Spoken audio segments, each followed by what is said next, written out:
call State of Wisconsin versus Darrell Brooks, case number 21 CF 1848. May I have the appearances, please? Good afternoon, Judge Sue Opper, Leslie Basie, and Zach Wichow, appearing for the State of Wisconsin. Good morning, Your Honor. My name is Darrell Brooks, Jr. Here for this matter without prejudice by special appearance, and I would like to ask, if it pleases the court, that someone can please render the account for me at this time.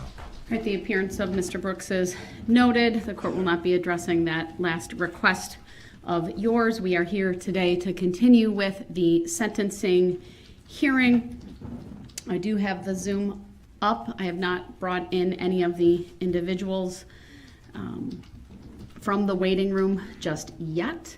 I wanted to know if there was anything the court needed to address before bringing those individuals in and then turning to Mr. Brooks to start his portion of the sentencing hearing from the state. There's two issues that I'm aware of, Your Honor. One is we're requesting if the court would briefly allow a young girl by the name of Brooke, who provided an impact statement yesterday, to read that statement again. She felt like she did not get a good chance to do that yesterday, and it's a brief statement if you would just allow that. And then I just wanted, for the record, to let the court know that at the close of today's hearing, we will be prepared to address the motion for stay pending appeal. All right, thank you.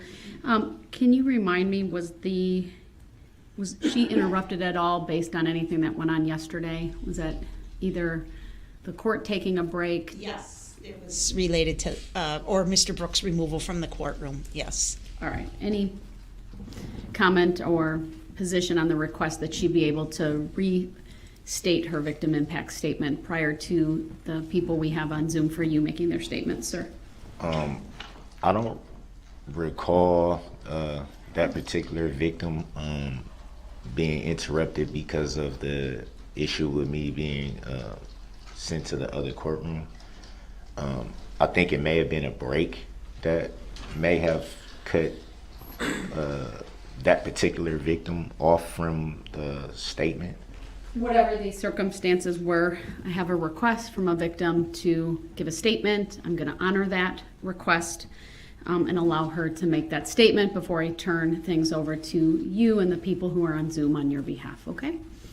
Other than that, is there anything else you wish the court to address before I hear from victims or your family members? Yes, I just wanted to let the court know that there will be, in fact, 4 people speaking on my behalf, if that pleases Your Honor. All by Zoom? Yes, correct. Are they all on your list? Yes, they are. Okay. No new entries. All pursuant to what I submitted to Your Honor. Madam Clerk, do we have 3 or 4 individuals on by Zoom? I have 3. I guess I just wasn't clear if the 4th was going to be. Is the 4th with another of the individuals that already is on our Zoom? Do you know? I believe the 4th was trying to access the Zoom link. They expressed that they had already had the Zoom ready to speak on my behalf, but they were having a little bit of trouble, I guess, accessing the link from the courts. Tell us the individuals you have on by Zoom right now. I have Mary Edwards, Dawn Allworth, and Dawn One, that I assume is Woods. All right. Who would be the 4th then? So, Miss Marsha Winters. Marsha Winters. Okay, we don't have a Marsha Winters on. I know your mom has the Zoom information. It's an ID, a meeting ID and a password, not a link. So hopefully that can I be. think he sent the link too. He created the link. So All right. there should be both. I'll have Madam Clerk also put in the chat to the Zoom the meeting ID and password once again and indicate that it can be provided to Ms. Winters. Yes, Miss Winters, correct. Should she need it. That might be the mix-up maybe she was having. Maybe she thought it was a link, or I'm not sure. There can be a link, and the clerks have that as well, so we'll get it. Okay. We'll put it in the broadcast. There's a chat function. We'll get it in there so they can pass it on, and hopefully at the appropriate time she'll be able to join. Thank you, Your Honor. You're welcome. All right, then with that, if Brooke would like to stand up. I know it's a minor. And thank you. The microphone is being handed to her. All right, go ahead. And thank you for being here. Hello, my name is Brooke Sorensen. I'm Virginia Sorensen's granddaughter. The things I miss about my grandma are me and my sister Mackenzie doing foot races around the driveway, and my grandma would do commentary and time us. She always cheered us on at all of our activities. I would DJ at dance at granny parties and carry the banner at parades with my grandpa while Grammy danced. When we would get on the school bus, she would say reading is the key to learning to be nice, kind, brave, and angels watch over you. After school, we would talk on the porch. Other times when we came over to our house, we would play games together, go to the playground, have drawing contests, dance parties, and work on granny routines. She would give us snacks when we watched some of our favorite movies like Polar Express and Coco. When we first found out that she was gone, I started to cry, and I would cry every night. I miss her so much and still do today. Darrell, Brooks, you took her from me, my sister, and my family. The things we will miss the most are not seeing her again, her smile, her laugh, being able to talk to her, and doing fun things with her. My sister and I pray every night for our Grammy and our family. Grammy, I will see you in my dreams, and I know you will be watching over me. Thank you. Thank you, Your Honor, for accommodating that request, and we have nothing further at this time. All right, then we will bring in the individuals who are on the Zoom, and then I'll give them some instructions on how that should proceed. Is this your mom?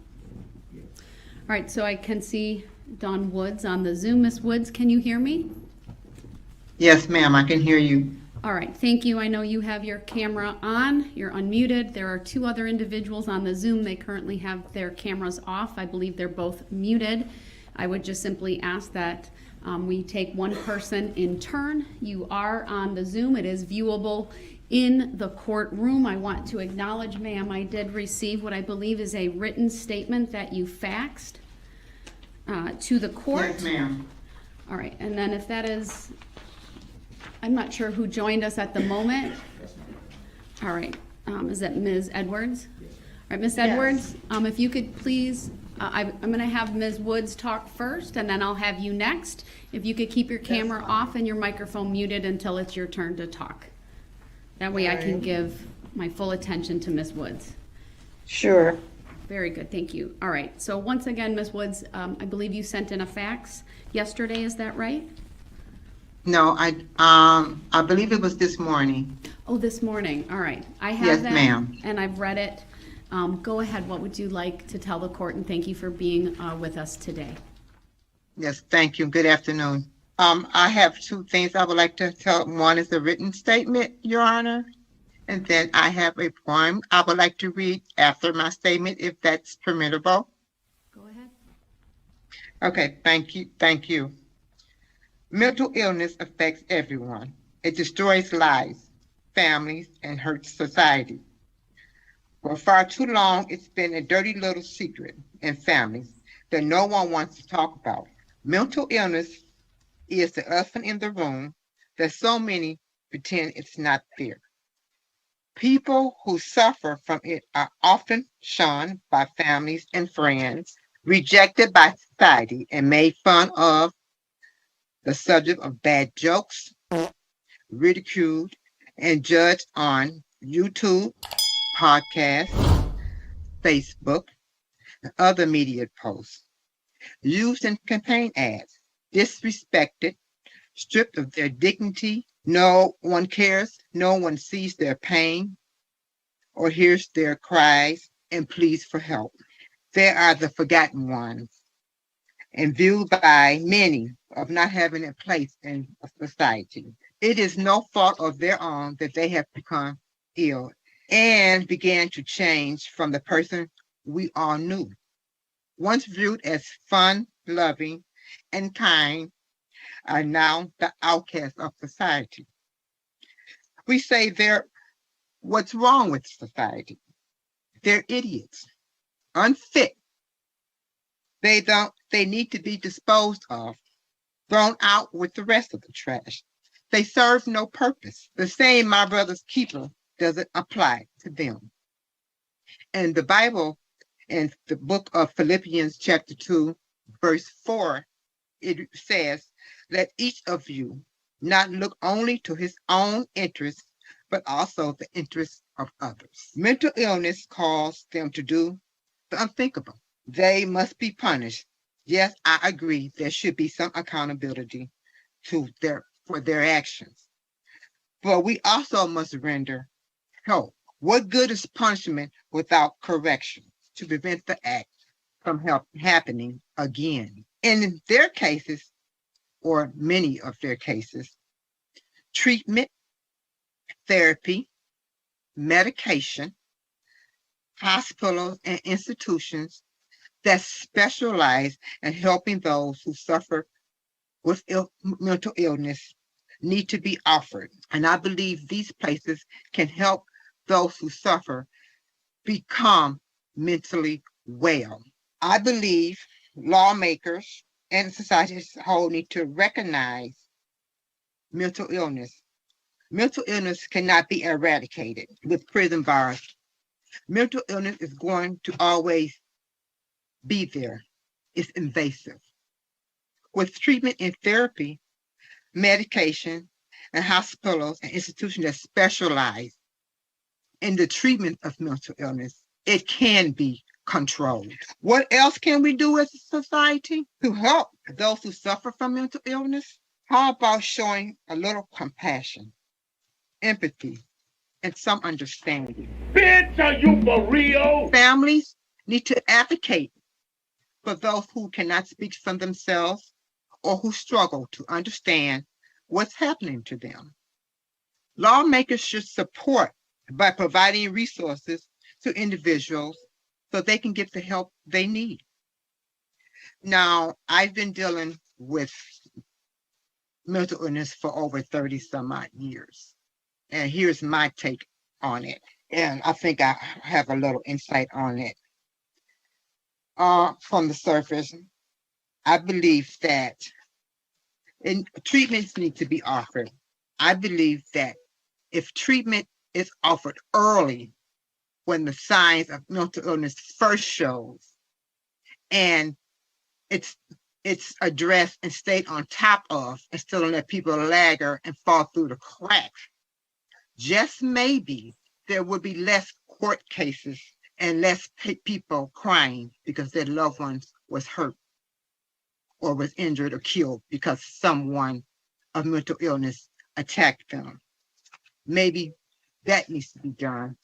Treatment needs to be done early and right away and stayed up on, and not let people fall through the crack holes and not be shunned out the door as the same. You don't have a mental illness. You're just a bad person and needs to be locked up. Jail is not the only answer. Help, treatment, hospitalization, and medication, it plays a big role in preventing this where we are today if it would have been offered sooner. Now, I have a poem that I have adopted, not just for my son Darrell, but for all the people who suffer from mental illness. And I let this be my theme and some inspiration. And I hope that Darrell will find strength in this poem. I sent it to him. And it's a poem that was written by the late, great Maya Angelou. I don't know if you're familiar with her writings, but she was a brilliant poet. And she wrote this poem back in 1969 for a totally different reason. It was during the racial injustice era, but I believe it applies to those who suffer from mental illness as well. It's called Caged Bird. A free bird leaps on the back of the wind and floats downstream till the current ends, and dips his wing in the orange sun rays and dares to touch the sky. But a caged bird that stalks down his narrow cage can seldom see through his bars of rage. His wings are clipped and his feet are tied, and he opens his throat to sing. The caged bird sings with fearful thrill of things unknown but longed for still, and his tune is heard on the distant hill, for the caged bird sings of freedom. The free bird thinks of another breeze, and the trade winds that when soft winds with soft signs through the trees, and the fat worms waiting on the dawn's bright lawn, and he names the sky his own. But a caged bird stands on the grave of dreams. His shadow shouts on the nightmare scream. Their wings are clipped, their feet are tied. They open their mouths to sing. The caged bird sings of fearful thrills, of things unknown, but longed for still. And its tune is heard on a distant hill. The caged birds sing of freedom. Everyone who suffers from mental illness is caged. All they want is to be free of their illness and become mentally well. I believe as a society, we have an obligation to help those become mentally well with treatment, medication, hospitalization, or sent to an institution where they can get the intense help. And if they have to stay for the rest of their lives away from society, at least they are getting the help they need to become mentally well. We are our brother's keepers. And I also want to say to the families who lost loved ones and those who suffered injuries, that I know their pain, and I pray that the Lord would continue to comfort and heal each of them. Thank you for allowing me to speak. Thank you, Ms. Woods, and I should have said this earlier. I have 3 monitors in front of me, and the monitor that I'm pointing at right now is the monitor that the Zoom shows up, so that's why I look like I'm turned away, but I'm actually watching you. Thank you, ma'am. All right, thank you. Thank you. Then I'll turn next to Mary Edwards. If you want to turn your camera on and unmute, and then Ms. Woods, if you would. Yes, ma'am. Good afternoon. And I should say for the record that obviously Dawn Woods was the first speaker, and then I have Mary Edwards. If you can let me know who's next to you, please. Oh, there's no one next to me at the moment. Thank you. Okay. Real good. Are we good to go? I need to know who's in the room with you because I saw them. Oh, that's my husband. Okay. Okay, he's not in the room at the moment. Well, all right. That's okay. He's not here. I just wanted to know I Is saw the problem someone with him being here? No, he can be there since I know who it is. We'll just. All right, my husband is here. Will he be speaking Okay. or just you? Real good. No, he's not speaking. All right, go ahead. Thank you for being here today. And again, if I look like I'm looking to the side, it's because that's where the monitor that I can see you is located. So go ahead. Thank you, Judge. For the record, my name is Dr. Mary Darlene Edwards, and I am not the wicked grandmother of the West. I am the grandmother of Darrell Edward Brooks Jr., and I asked to be here today for 2 reasons.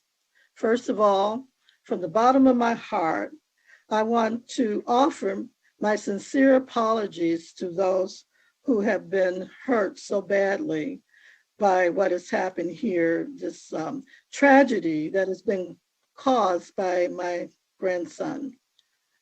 I want to also apologize to the family of the little boy. I understand their name is Sparks.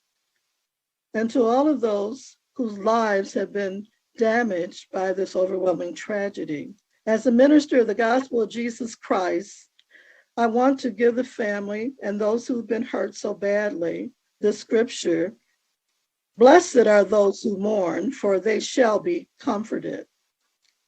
And I say this, please know that it's my prayer that my grandson will sincerely and humbly apologize and ask all of you and God for forgiveness for this horrible, terrible deed. Some of you have said that you will never forgive him. Please do not be like the man who drank the poison and hoped his enemy would die. Unforgiveness is a terrible disease, just like mental illness is. Truly, there have been many losses because of this tragedy. Darrell's mother has lost a son. I've lost a grandson. Darrell's children have lost a father, and Darrell has lost his mind and his life in the outside world. Darrell's behavior, including his voice, should get the attention of the powers that be, both near and far. Darrell has suffered from bipolar since the age of 12, and it was that disorder that caused him to drive through that crowd.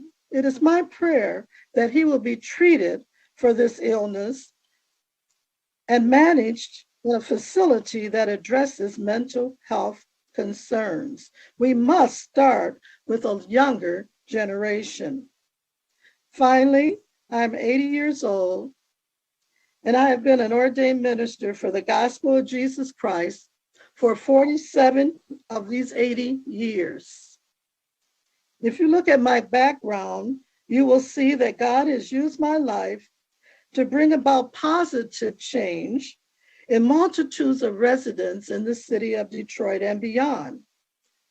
I share this information not to boast. That is not my intention, but rather to let you know that I care about people and their well-being. I've spent more than half of my life helping what the Bible calls the least of these, AKA society's rejects. Since this tragedy, I have become a mental health coach. This will help me better understand this horrible disease, which has plagued my family for generations. Presently, there is a church in Detroit that is planning to establish a mental health clinic on the east side of Detroit. Without hesitation, I will support this effort and do everything I can to help those struggling with mental illness. Before I close, I just want to share with you some facts with regard to mental illness. And I got this from the government's mental health website. There's a myth that said mental health problems don't affect me. Many people don't feel like it affects them. That's a myth. It affects everyone. It's a common problem. In 2020, and listen to this, 1 in 5 American adults experience a mental health issue. 1 in 6 young people experience a major depression episode. 1 in 20 Americans lived with a serious mental illness, such as schizophrenia, bipolar disease, or major depression. Suicide is a leading cause of death in the United States. In fact, it was the second leading cause of death for people ages 10 to 24. It accounted for the loss of more than 45,979 Americans in 2020. That's nearly double the number of lives lost to homicide. As a result of this great tragedy, I'm dedicated to living the next chapter of my life with a mental health awareness campaign. I have faith to believe that God will hear the voices of all of those impacted by this horrible disease, as well as the cries of the mentally ill. I thank you for this opportunity to share with you from the bottom of my heart, and my prayers will continue on for those who have been affected. God bless you all. Thank you, Ms. Edwards. Is there anyone else on the Zoom, Madam Clerk? No, and I reached out to Zach and he. All right, Mr. Brooks, we do not have anyone else. Michelle Allworth, though. Oh, we have Michelle Allworth. Yes, Sorry it's about not that. Marshall Winters. Thank you, thank you. All right, if Ms. Allworth then would start her camera and unmute, and we'll hear from her next. Thank you, Madam Clerk. And you Hi, are, my name is Michelle Allward. Can you hear me? Yes, I can. Go ahead. I'm kind of please. sick. My son is here in the room with me. He's sick from homeschool. That's okay. Go My name is ahead. Michelle. My name is Michelle Allworth. I met Darrell Brooks Jr. 17 years ago when we both lived in Sparks, Nevada. He became my best friend, and over time we became brother and sister to each other. We shared so many good times, whether it was hanging out at the house, listening to music, movies, or just having conversations, a good laugh. He always had a smile on his face and the best laughs and jokes. Going out to theaters and a movie, going out to eat, attending Hot August Nights, which is a car show in Reno, Nevada, the rib cook-off. He shared with me multiple times on a daily basis since this has happened last year, how remorseful he truly is. Sorry. He is a very private person when it comes to his feelings and emotions, and it only happens with family and close friends. They say blood is thicker than water. Well, you can choose to make your own family. I've chosen to make Darrell part of my family. I will always have his back, even with this tragic event. I suffer from medical issues as well. I have epilepsy and cerebral palsy. My whole life, I've had it my whole life. Darrell was there several times that I had seizures. He called 911, went to the ER with me, stayed with me by my side when I went home, and helped in any way that he could help me. Sorry. Because of this reason and him being a family friend to me, he lived with me back in 2006 and again in either 2013 or 14. I'm glad he lived with me at those times because I black out during a seizure and I'm able to call 911. He lived with me for over a year. I wouldn't have let him had I not trusted him with my life. He had never shown any signs being this way on what happened November 21st, 2021. This is not the Darrell I know. He is a loving, compassionate, loyal, and humble person. He would give a complete stranger that needed it the shirt off his back, the last dollar in his pocket, or a place to stay. During this manic episode, he had blacked out the whole incident. I have prayed a lot since 2016 because of my medical issues and almost losing my life to a seizure, and even more now since this has all happened. I know what happened with those lives being lost and people being injured is terrible. It's something Darrell will have to live with for the rest of his life and always carry that with him, knowing this happened. I hope that he gets the help he needs for his mental illness. My hope as well is that he gets help in a mental facility. And that's it. Thank you very much for your time, everyone. Thank you. All right, at this time, Madam Clerk, has anyone else joined the Zoom? No. All right, then at this time, the court will close the Zoom. The proceedings are being live streamed and family and friends can watch that way as well. Mr. Brooks, I'll turn it over to you then. This is your opportunity to address the court. What, if anything, would you like to say, sir? I do have a lot to say. I would like to stand up if I may. Go ahead.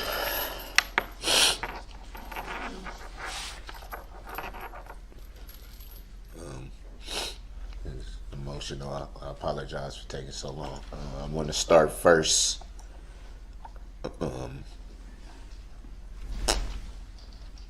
By giving glory to God. I believe in Jesus Christ wholeheartedly.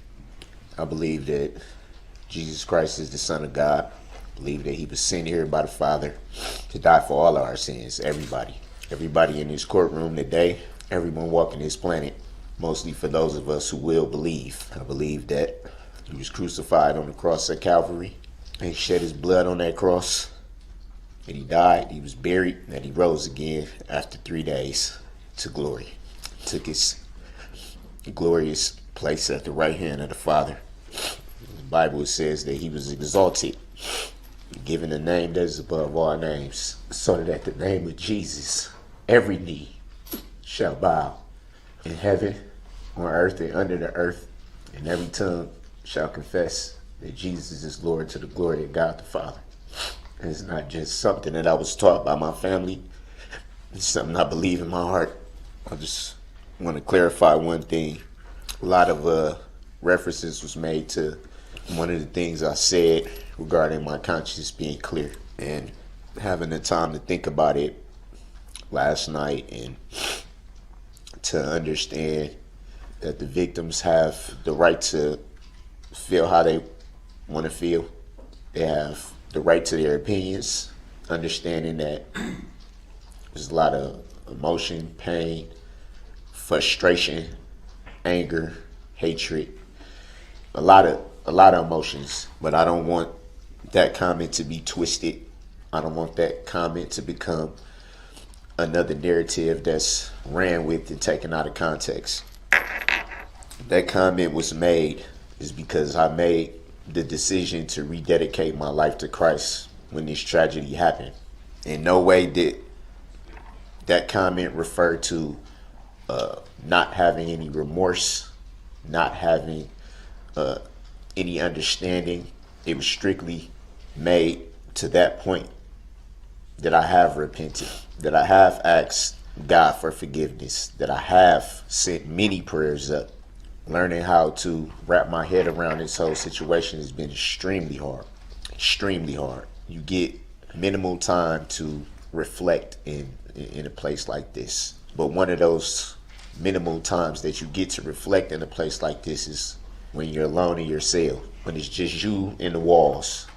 One of the victims made a comment about trying to understand why this happened. That's a question I struggle with myself. The why, the how. How could life ever get this far away from what it should be? Regardless of what a lot of people may think about me, about who I am, about my family, about my beliefs, I know who I am. God knows who I am. And I don't have any words of anger, any shots, so to speak, to throw back. As I said before, I had to look inside myself and understand why the comments was being made, why people feel the way they feel, and they have the right to. If I may. You just need to turn forward, sir. I don't know that they're ready for that yet. Respect it. I think it's important to state why I did want to turn. Comment was made about this mask. It's something that I've worn the whole year of this incident. I'm not gonna say don't, but I don't feel like I needed to go in too wild. Chose to wear this. There are a lot of different reasons why, but it definitely has nothing to do with hiding anything. There is nothing to hide. When you're on TV every day, when your life is being dissected for the world to see, when your family's on TV every day in some capacity, when you're on pretty much every social media platform, what is there to hide from? I want each and every victim in this incident, family members, those who lost loved ones, those who are still healing, I want you to know that no matter how you felt during this year, no matter how you felt yesterday, I want everyone to know, also the community of Waukesha, I want you to know that not only am I sorry for what happened, I'm sorry that you could not see what's truly in my heart, that you cannot see the remorse that I have, that you cannot listen to all the phone calls that I've made to my family, that you cannot hear all the prayers that I've said in my cell, that you cannot count all the tears that I've dropped in this year.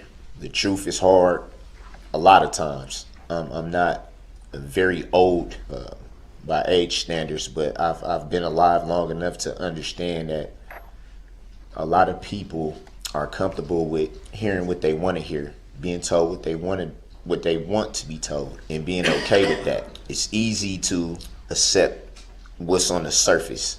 It's easy to accept what's being put out there. It's harder to pull back the veil. It's harder to look deeper than the surface.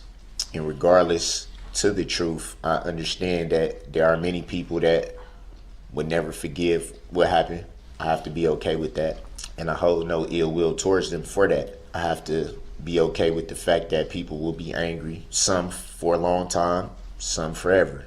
I think it was clear with respects to how I'm viewed. I will not respond to those comments in anger either.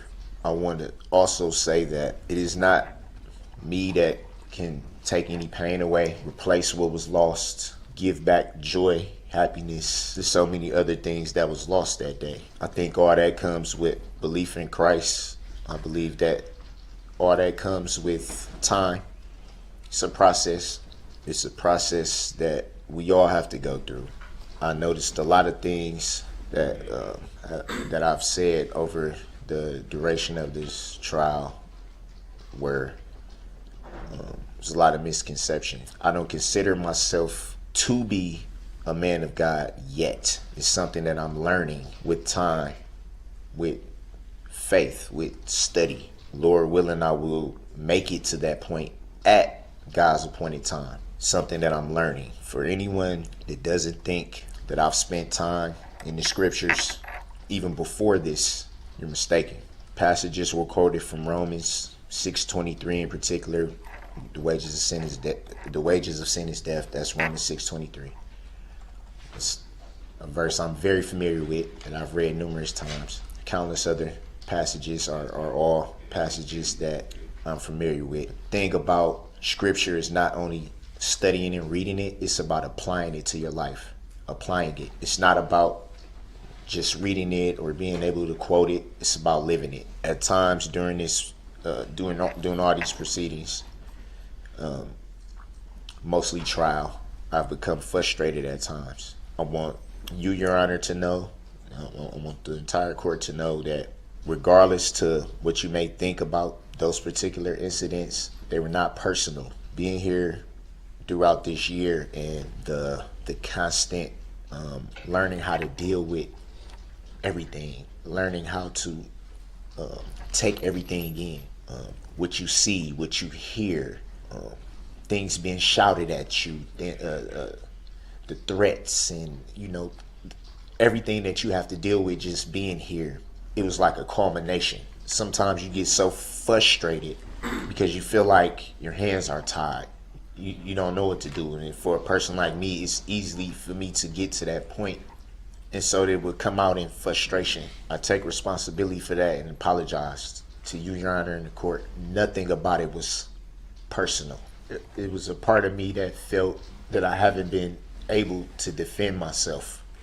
And I think it was just the pot boiling over. I was wrong for not being able to control myself the times that I wasn't me.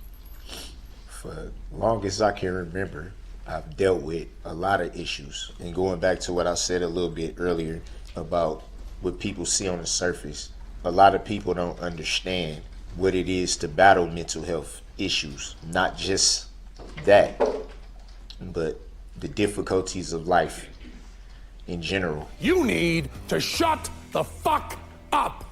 The childhood I had, not having a father, having to see my mom sometimes work 2 and 3 jobs just to be able to support us. I remember being a child and me and my sister, my mom only had 2 children. My sisters passed away, but I remember being a child and me and my sister and my mom standing in the welfare line to get milk, to get cheese, bread, Spam. And when you're a kid, you don't understand that. You think normal. I remember living in apartment buildings infested with rodents and bugs, pouring in cereal in your bowl and having bugs in it.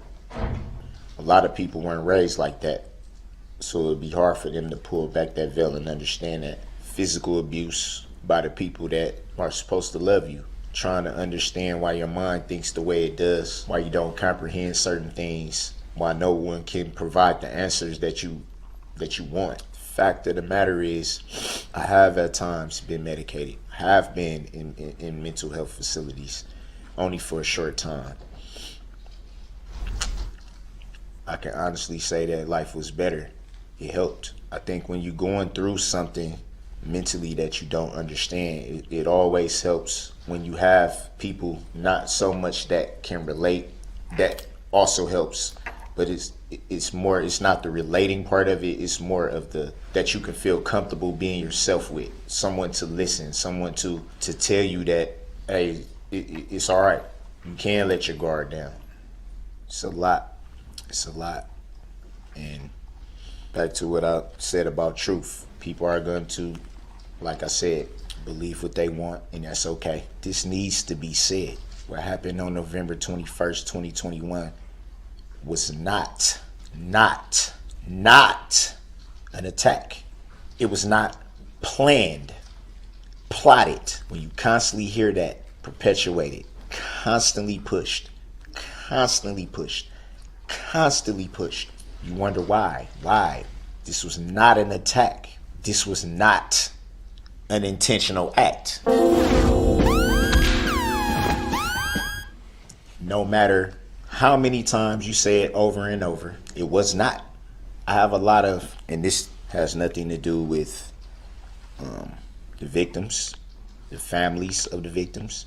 And as a matter of fact, I'm grateful that they had the opportunity to voice their opinions and their frustrations and their angers, because I believe and hopefully that will alleviate some of the wounds. I could never point a finger at them and say they're wrong for what they said, their opinions, how they feel. Never. And I won't do it. I won't do it now, and I won't do it ever. They're well within their rights to feel how they feel. I felt a lot of frustration and anger yesterday, not towards any of the victims. It was towards Miss Susan L. Opper, and I won't even throw shots back at her. Again, I choose to take the high road. In spite of the clear language that was used by her, I'm not gonna fire back. I'm not gonna do that. Am I angry? Hell yeah. Hell yeah. But so what?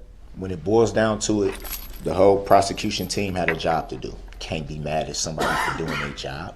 Attorney Basie, Attorney Witchow, I respect you guys. Regardless of what you may feel about me, I respect you guys. I really do. I respect you too, Attorney Opper. The difference between all you guys is you, Attorney Opper, I don't respect how you did your job. And I never will. But I refuse to get into name calling. I refuse to raise my voice. I refuse to do any of that. And I realized that last night. The part of me that I don't understand why it goes the way it goes had every intention to come in here and lay into you out of frustration and out of the fact of feeling that I needed to defend myself by some of the things you said. How you had the audacity to speak on situations that had nothing to do with this tragedy, as if you were there, as if you had intimate details, as if you knew everything that led up to those allegations just by reading the police report. I think every situation is unique in its own way. It all has different circumstances that leads to ultimately what ends up happening. Reading the police report doesn't give you the right to pass judgment on a situation that frankly is none of your concern. Honestly, you would think for someone that's been doing your job as long as you have, you would think you would understand that. You would think that you have some kind of integrity. Even with that, I'm not gonna bash, not gonna say anything disrespectful, I'm not gonna call you anything other than your God-given name. As far as the integrity though, I won't ever be able to wrap my head around why you did things the way you did it. Made reference to this being an open and shut case, yet you needed a whole team to prosecute an open and shut case, as you say. And again, no disrespect to Attorney Basie, Attorney Witchow.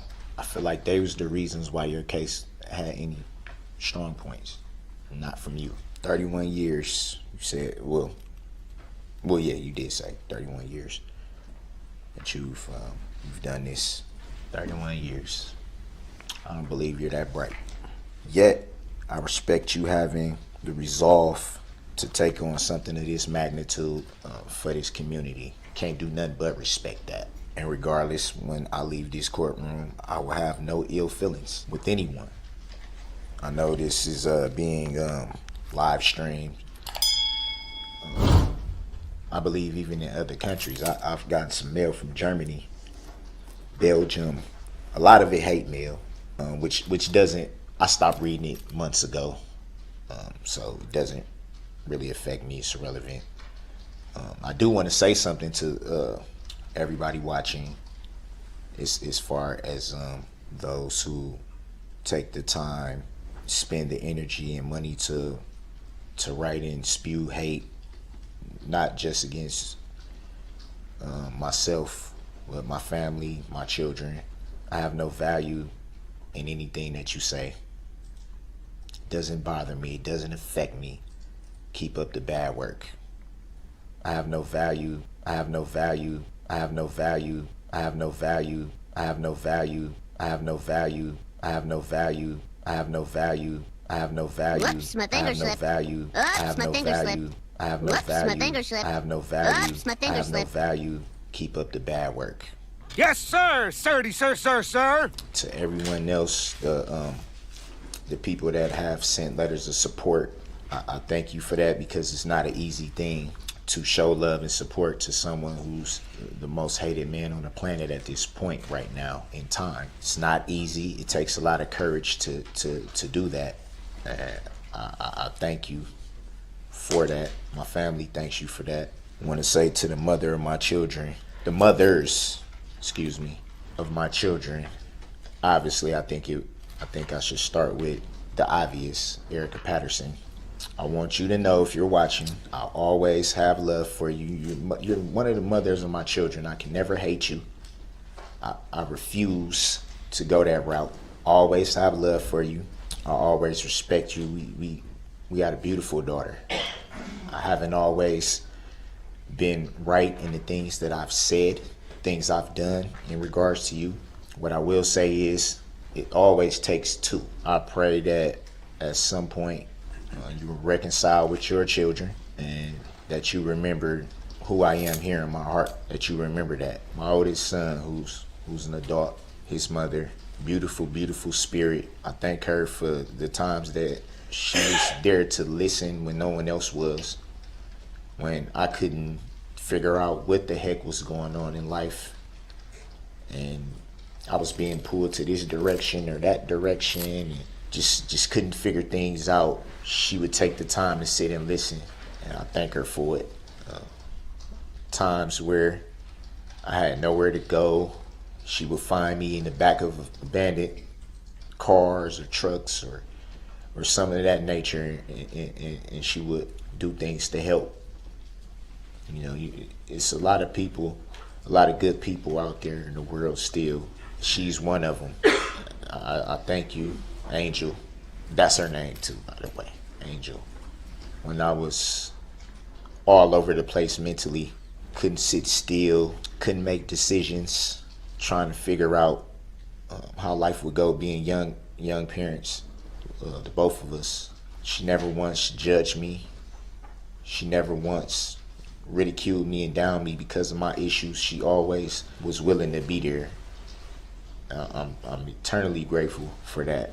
Jessica, my youngest daughter's mom, I believe it's a reason why God puts anyone in your life at the time that he does. You came into my life at a time where everything was chaotic. I didn't have a clue how to even begin to put one foot in front of the other. You came into my life at a time where I was pondering, what did I even have to live for? And in the midst of that, you gave me my daughter, my baby girl. I always get emotional talking about her in particular, because she's such a daddy's girl. We're very, very close. Very close. I felt like when Missy was born, that was God giving me a chance to make good on the mistakes I made with my older two children at the time. I felt like that was redemption.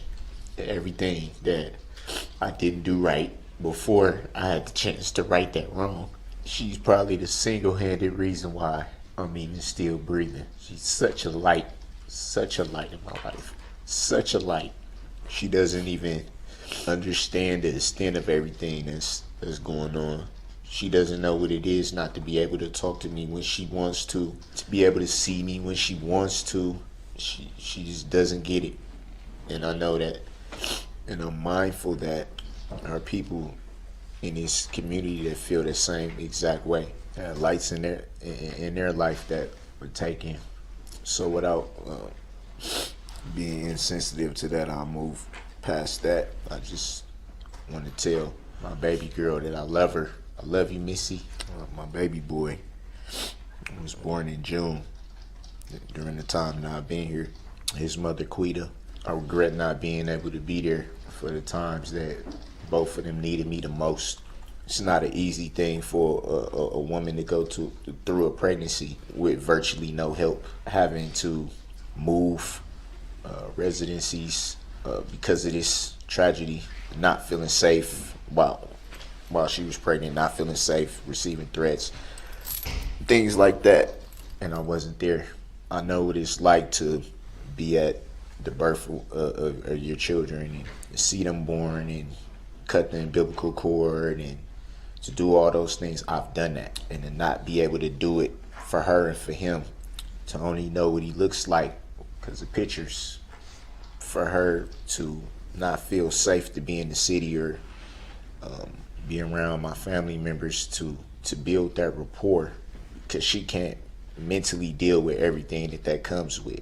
And for me to not be able to help her, for me to not have any words to uplift her expressing her anger to me, not knowing how everything would go, it's hurtful. I want her to know I believe God has a plan for everything, and it's about doing the best you can inside of God's will. Say what you want about me. You're a lying dog-faced pony soldier. I'm not gonna walk away from my children. I refuse to walk away from my children. I love all four of you, and that won't stop for nothing, no matter what. A lot of reference yesterday was made about death in reference to opinions towards myself. I do not fear death, not one bit. I do not fear death because I'm in Christ. Whether we believe it or not, at some point we all have a date. Everyone on this planet has a date. In the word, it says that it is appointed to man once to die. The way I see it, it's inevitable, so why fear it? I'm 1,000,000% confident in where I'm going when this is all over. 1,000,000% confident. Regardless of what anyone thinks or says, I'm 1,000,000% confident in where I'm going. We all got to stand before the judgment seat of Christ at some point. All of us. Nobody's any better than the next person. Contrary to belief, I do not feel like I'm above anyone. I don't feel like I'm superior to anyone. I breathe air, I drink water, I eat, I go to the bathroom, I bleed just like anyone else. I'm no better. I'm a human being. I'm not a monster.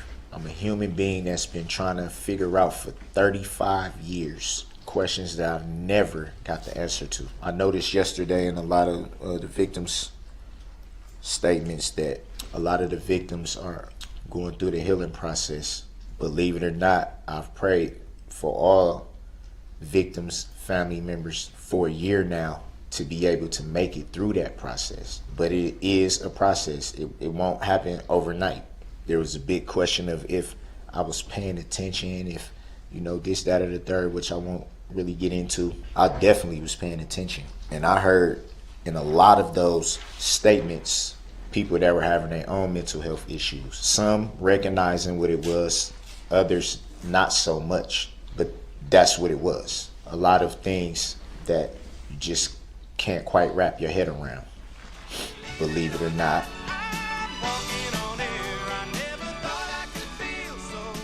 You were talking to someone that's dealt with those same types of questions for a long time.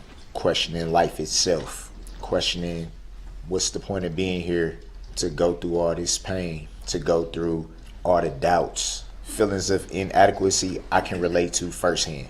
Being made fun of, being joked about, being jeered at, being bullied. Growing up, I can relate to all of that because I've been through it. Not knowing if you even want to wake up after you go to sleep.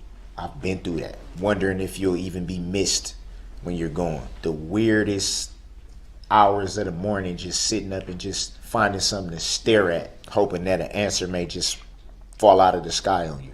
Me, myself, I've, like I said, raised Christian, but it's been so many times through the years that I've doubted God. It's time. I think everyone in this room can say that. If you believe, you've doubted, you've questioned, you've wondered, been in situations that you just can't figure out why. How did I get here? What did I miss? What didn't I catch? What didn't I see? How did it ever get to this? How did it ever end up with this? At some point we've all been in that position. Obviously, in my shoes it's a little different. I said before, for the people that don't have any understanding, I can't sit here and be what people want me to be. We're all individuals. We all have our own ways of looking at things, and we all have our own personalities or whatnot. That's what makes us unique. Is our individualism. How one person may react to something, another person may feel the same exact way, but probably not react the same way. People can agree on certain things and still have a different approach. And listening to all the victims yesterday that had the courage to speak and state their opinions and vent their frustrations and their anger and everything. I heard a lot of what should have been done, what could have been done as far as to the remorse. I apologize for not showing people what they wanted to see. I just ask that there be understanding that there's a side out of the courtroom that's not seen. What's seen in the courtroom is just a small piece of the whole puzzle, just a fraction. The majority of the time, I'm not standing in the courtroom or sitting in the courtroom. It's not a day, it's not an hour that goes by that I haven't thought about what's happened, that I haven't tried to wrap my head around how something like this could happen, where I haven't thought about the pain that you all are in, what was lost, and in the fashion that it was lost. Contrary to what people may think, you get to a point though, obviously it's different with me being in this position and people being on the other side of the coin, so to speak. It's a different position. On my end, you get to a point to where you're just tired. You get to a point where you've cried all the tears you can cry. You've prayed all the prayers you can pray. You never stop praying, but it's repetitive at this point. You get to a point where you're completely drained. You don't know what else you have to give. There was many court dates in the beginning of all these proceedings that I wasn't even sure if I can even come in the courtroom without breaking down. It was times where I didn't even feel like I was going to make it through a court proceeding. When I did have representation, it was times where I told my representation, no, I don't. And that wasn't because I just didn't want to come in the courtroom. It was because mentally I could not handle it. I couldn't. Having to be prepped for everything that I was gonna walk into. Them telling me, it's gonna be this kind of atmosphere and expect this and it's just like, wow, how am I gonna do this? I want everyone to know though, when you walk out of the courtroom and the cameras aren't rolling anymore, you don't have the world looking at you anymore, that's when you can feel like you're human again. When you can go back to your cell, drop your tears, pray, punch your mat if you're frustrated, sleep it off, whatever you may choose to do. And I wonder how things would be different if the cameras was rolling then. When we remove all this courtroom, how would it be then?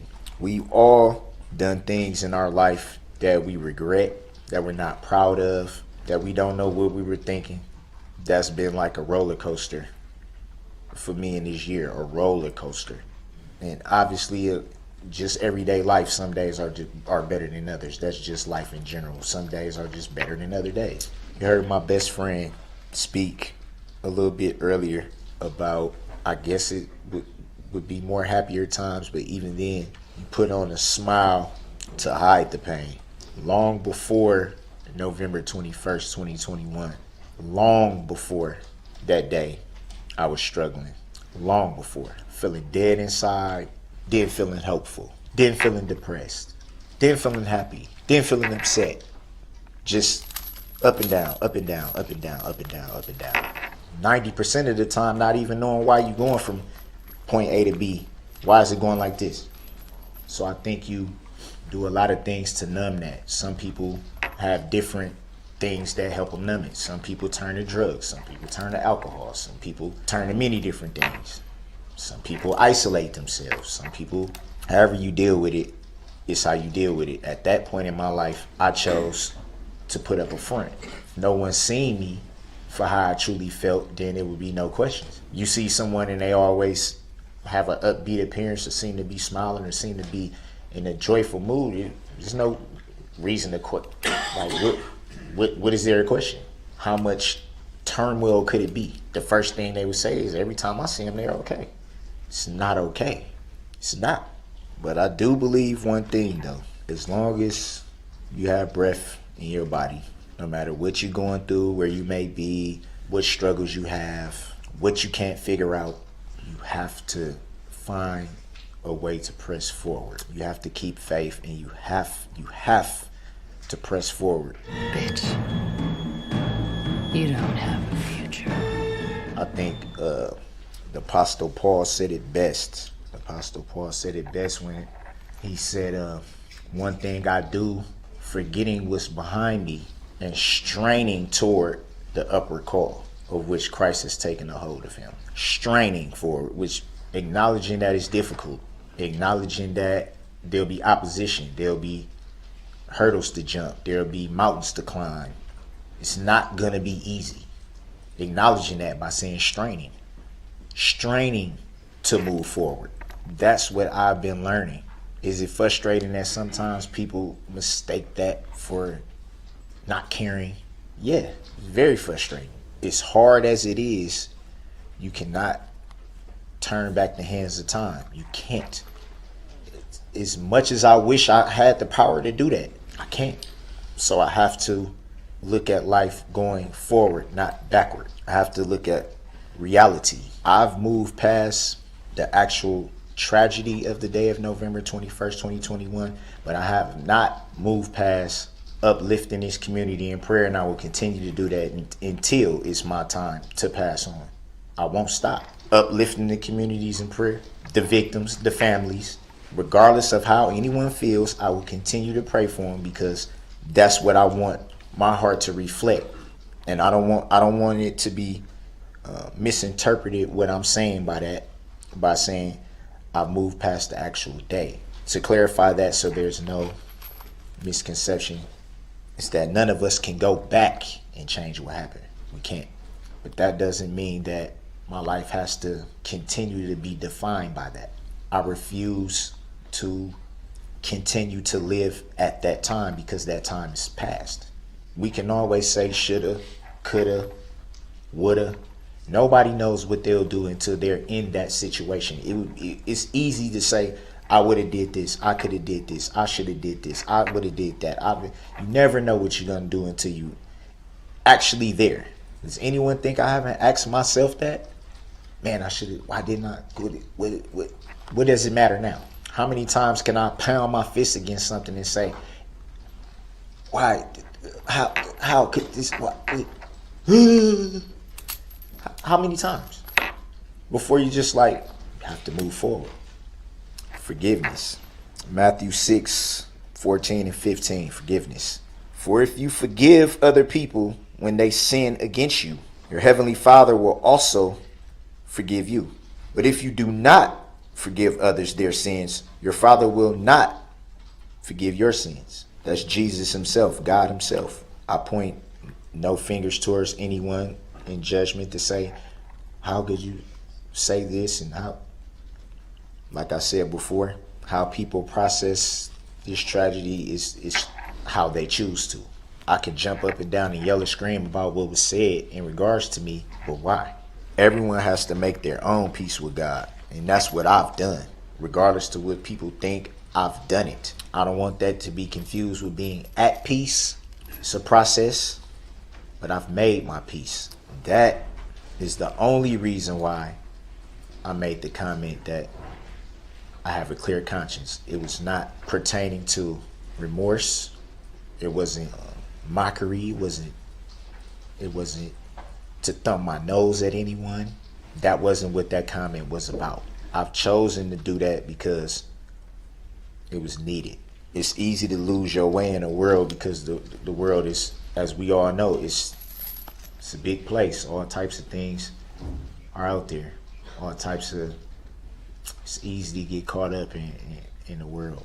I can't and I refuse to live the rest of my life trying to please other people.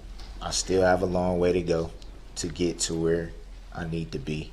But my life now is about pleasing God. It's about what He wants, not what I want. It's about what He wants, not what everybody else wants. I brought up God's will, yet another comment that was taken out of context. A comment that, again, was not meant in a disrespectful manner in any way. Was not meant to thumb my nose at anyone in any way. It was the acknowledgement that God is in control of everything. Everything. The good, the bad, and the ugly. He is in control. That's what that was pointed towards. That and that alone. For those of us who do believe, we've always been taught that God, His way is not ours. What He sees fit to do, we can't stand in the way of it. No matter how much we wish we could, we can't. Frankly, sometimes that sucks. I never thought I would be standing here not being able to enjoy a time with my family that anyone would enjoy with their family. People lost loved ones. I'm sure they feel the same way. They never expected to be here now because of something like this. That is not lost on me. To suggest that I don't care, out of everything that's been said during this whole year, that's probably the hardest one to digest. To suggest that I'm heartless. Mr. Brooks, what do you think this court should do as far as the sentences are concerned with all of these convictions? Honestly, Your Honor, and I don't want this to be taken out of context. I believe there's issues with me attempting to answer that. And here's why. I'm still confused. I'm still confused on the true nature and cause of the charges. I don't understand them. I also believe the decision was already made before we even got here. And I could be wrong. That's not a shot. It's not a slight in any way towards Your Honor. It's not. And I don't want that to be taken out of context as well. I will say help is needed. When you've dealt with certain things as long as I have, you have so many questions about where to start. You have so many questions about what can give you the help you need. Who can point you in the direction to get the help you need. There's so many things that you don't know where to start at. Your Honor, I think that throughout these proceedings, and I've noticed this, that you've been very observant. You've been very attentive, regardless of me being frustrated with some of the things that has been. I can't do anything but look at what you have done, which is you have been very, very keen. I believe that still a lot of issues there.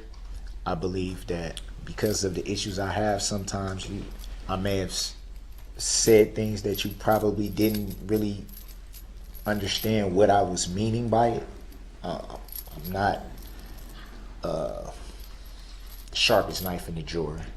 I think sometimes my mind probably works a little faster than I can articulate something or pronounce something or say something. Obviously, it would be hard to top what was already said about you thus far. You've gotten an incredible amount, a credible amount of love for your job in this matter. Some even say superhero. Some people, I'm sure you know this, but Some people have even dressed up as you for Halloween. Mr. Brooks, I'm not looking for accolades from anyone. I'm looking here today to sentence you in this case, and I'm frankly more interested in your thoughts on that than your opinion of me and how I conducted myself during this trial. Wasn't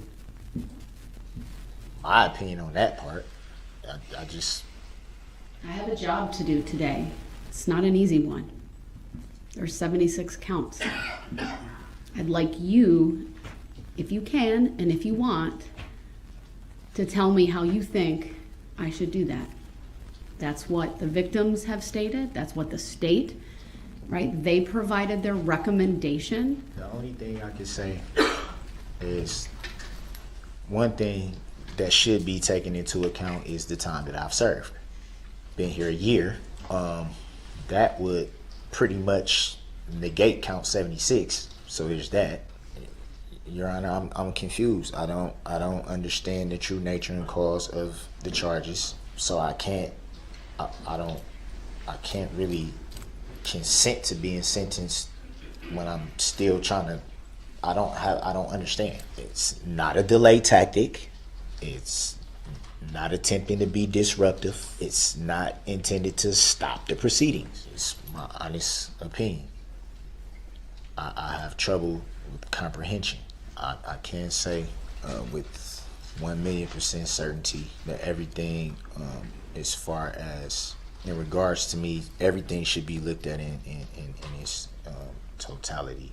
The mental health issues, I believe that you've seen them rear their head at times. I believe that. I know that you've seen that rear its head at times. I also believe that you recognize the need for the help that's needed. You've seen things as far back as my childhood, and I believe that you understand the certain needs that would benefit. Where to start, me myself, I don't know. There's so many issues that I've been trying to address for a long time, a very long time, and I don't know where to start.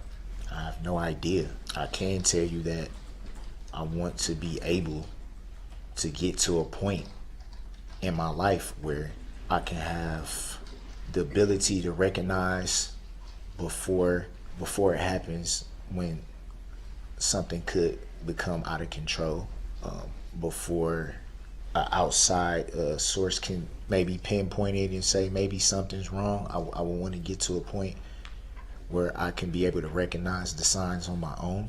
I want to get to a point where I don't have a mind that's jumping back and forth and all over the place, and these moves, they go from here to here to here to here to here to here to here, and then it's like, oh, I'm cool, and then it's here to here to here to here.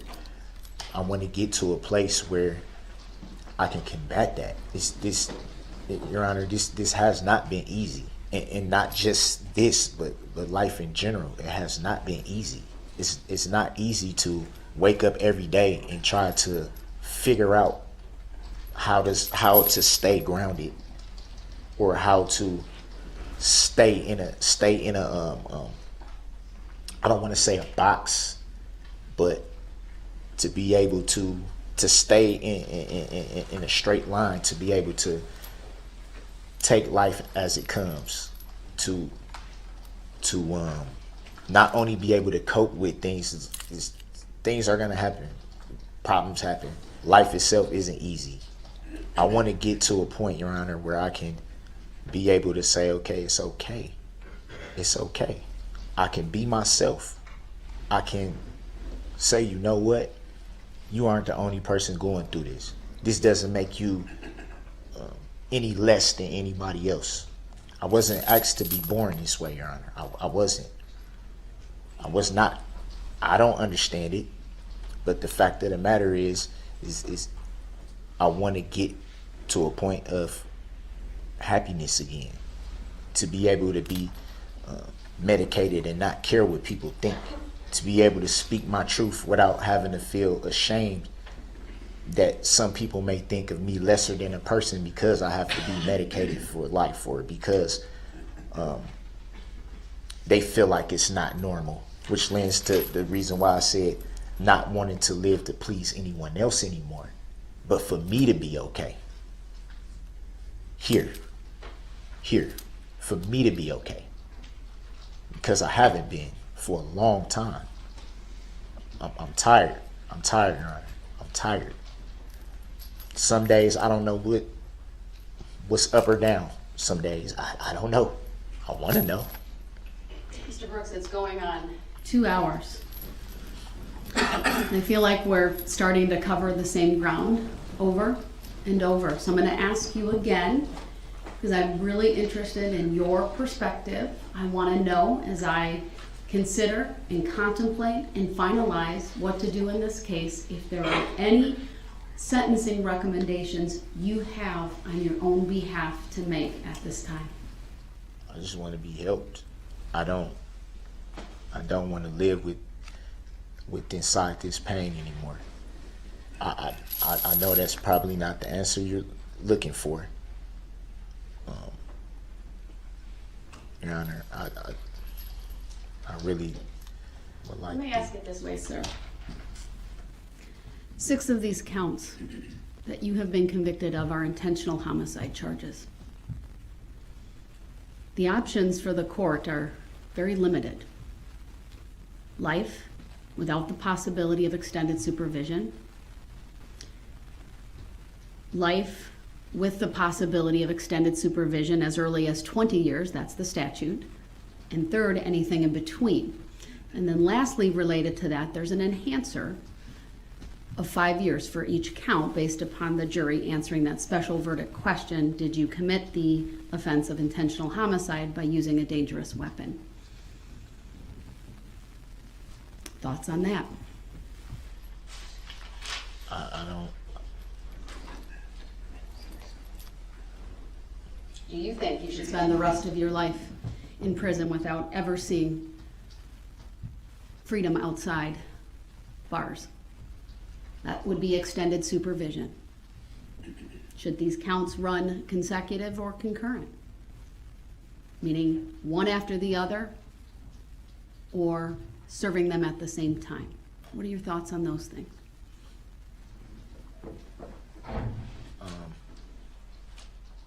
I didn't understand everything you said, but I did. I can't live a million years. I understand that. So I feel like I should be able to go somewhere where I can be helped, where I can be properly evaluated, where I can be properly medicated. If that is an extended period of a long time, at least I know that I'm getting what I need. Not what I want, what I need. At least then I would be able to say, it's okay. You can be you. You can be grateful for the fact that you have experts, or I don't know if that's the right word, but you have people that know exactly what to do, that recognize exactly what needs to be done and what should be done to be able to, like I said, be properly medicated, which is extremely needed. I don't know if that answers. I'll follow it up again. What I hear you saying, sir, is that you don't have a specific recommendation in terms of how long the sentences are, whether they're life, whether they're consecutive, whether they're concurrent, but you're asking me to take into consideration your mental health needs and your desire to get help. Would that be fair? Yes, All I right. would say, I think it should be, what you said, what was the term you used? The extended supervision term, or consecutive versus concurrent? Yeah. The concurrent. Right. Serving sentences at the same time versus consecutive, one after the other.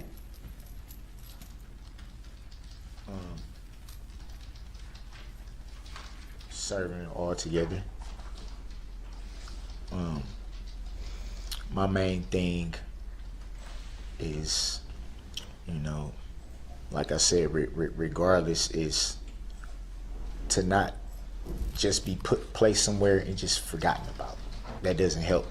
Obviously, I don't know how that all works, but I know that it would greatly benefit me to be able to be somewhere where, like I said, I can properly evaluate it and medicate it with the things that I need.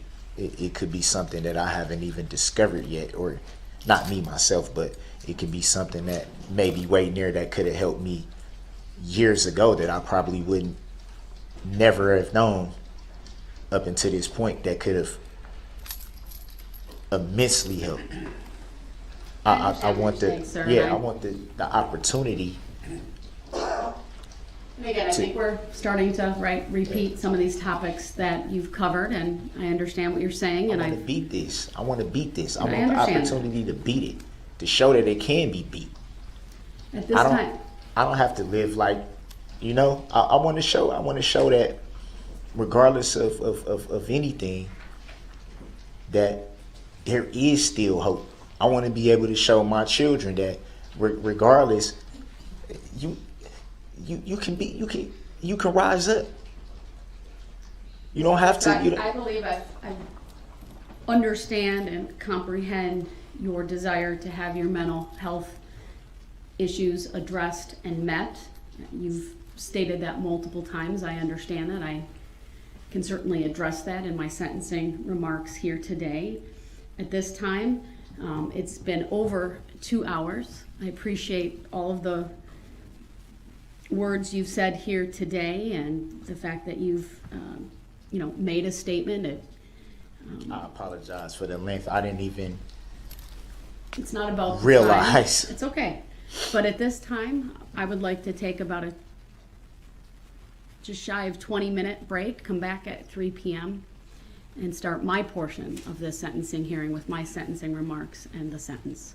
So at this time, we will be in recess until 3 p.m. Thank you, everyone. Thank you, everyone. Please be seated.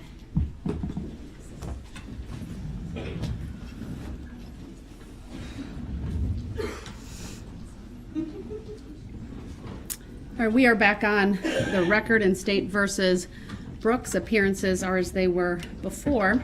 I want to give you all a little bit of my roadmap for my remarks here today and what will ultimately conclude with the sentencing. I'm going to start with a review, frankly, of Mr. Brooks's NGI plea. Now, wasn't going to start out doing that, but I feel compelled to make a record of certain things in light of many of the statements that were made here today by Mr. Brooks and his family.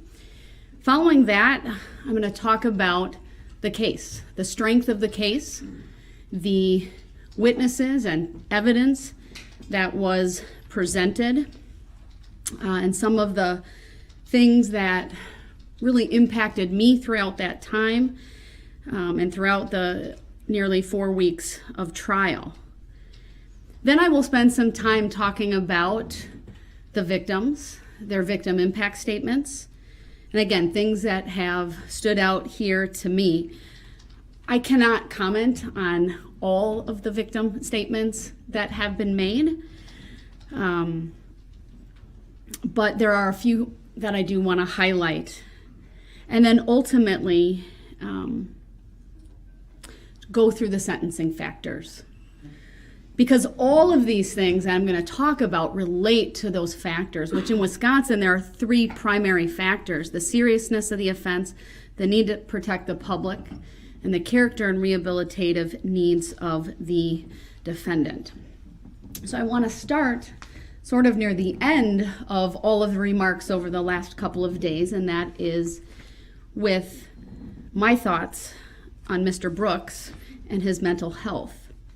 I'm not here to debate that you have had a history over time of intersecting with the mental health agencies and that you may have in your history trauma, emotional pain, and things of that nature.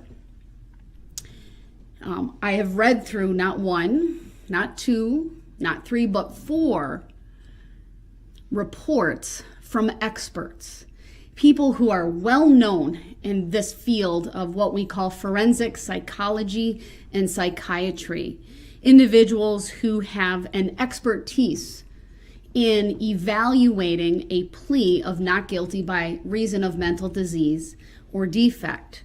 Because I don't want there to be any doubt in my sentencing here today that I've considered that. But I also don't want there to be any doubt that somehow this trial was missing something.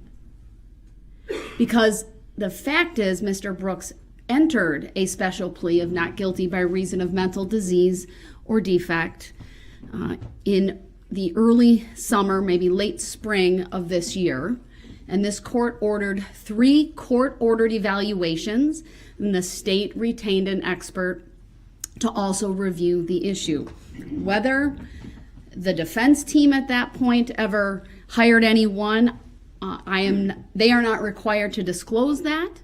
I don't know, but I have 4 well-known doctors who have written this court based upon the orders that were made or one doctor being retained. And these are reports that are thorough. One report is 24 pages, another is more of a summary, it's 8 pages, another is 26 pages, and then another is 12. And they look at the discovery information, so police reports, videographic evidence, things of that nature. They have access to any mental health related records from prior stays or things like that. They look at a history. They meet with Mr. Brooks. I've referenced this in the past when competency wasn't so much raised by any of the parties here, but during the trial there was, as Attorney Opper wanted to make a record one day of Mr. Brooks's competency. And I will restate what I stated at that point. I have absolutely no doubt that Mr. Brooks is competent. I'm obviously well versed in the legal standard, but that is not something that this court was frankly ever concerned about at any point in time. I know that his attorneys, when he had attorneys, never raised the issue. And it was really only after the trial began that that issue was raised, I think, by the public based upon what they saw. But Attorney Opper, like myself, had the benefit of having reviewed each and every one of these examinations. And I'm not going to spend a lot of time, but I think it's important because it goes also to Mr. Brooks's character, which is one of the things that this court must consider along with his rehabilitative needs. And I'm going to read parts of these evaluations so that you all understand the information that I have and why it is my opinion that mental health issues did not cause him to do what he did on November 21 of 2021 and frankly did not play a role. That's not to say that he wasn't diagnosed with something. I've referenced this previously, but that's an antisocial personality disorder. And this is what one of the reports has to say. They've looked at one doctor indicated that there was available evidence to sustain a diagnosis of cannabis abuse, intoxication, antisocial personality disorder, adjustment disorder with mixed disturbance of emotions and conduct. The reports go on to describe what those things are and that they may qualify as an abnormal condition of the mind substantially affecting mental or emotional processes and thus as a mental disease or defect as broadly defined by the Wisconsin jury instructions, and that's at least as to the adjustment disorder. Cannabis abuse or intoxication would not. The diagnosis of antisocial personality disorder, and this is what the doctor said, reflects converging support of an underlying characterological disorder versus a major mental illness. In Mr. Brooks's case, I would note his history of disregarding the rights of others and conforming to societal norms, including in the forms of multiple acts of violence beginning in his youth, contacts with the criminal justice system, lack of remorse as indicated by being indifferent, rationalizing, etc. The doctor goes on that it's her understanding that this characterological condition would not qualify as a mental disease or defect, as defined by the applicable statute, which also specifies that mental disease or defect does not include an abnormality manifested only by repeated criminal or otherwise antisocial conduct.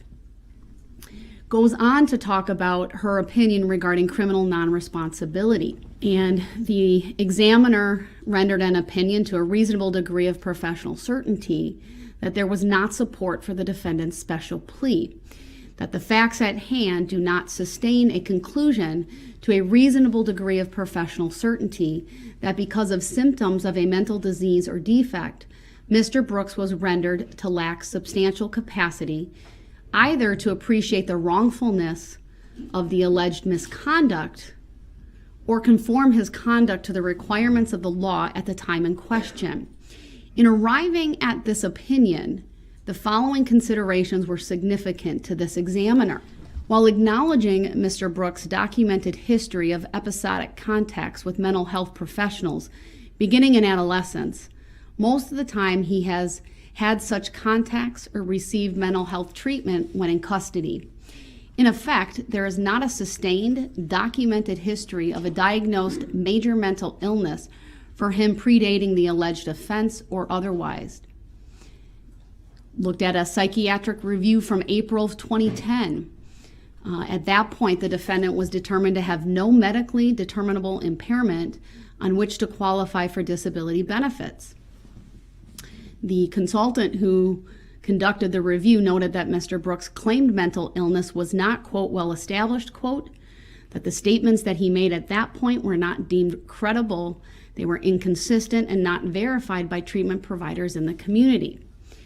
Factor number 2, the defendant's history of violence beginning years predating the alleged offense is significant. He faced multiple prior domestic-related charges.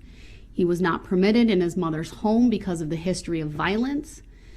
To be sure, the magnitude and lethality of Mr. Brooks's violence in the commission of the alleged offenses is more severe than what was previously known.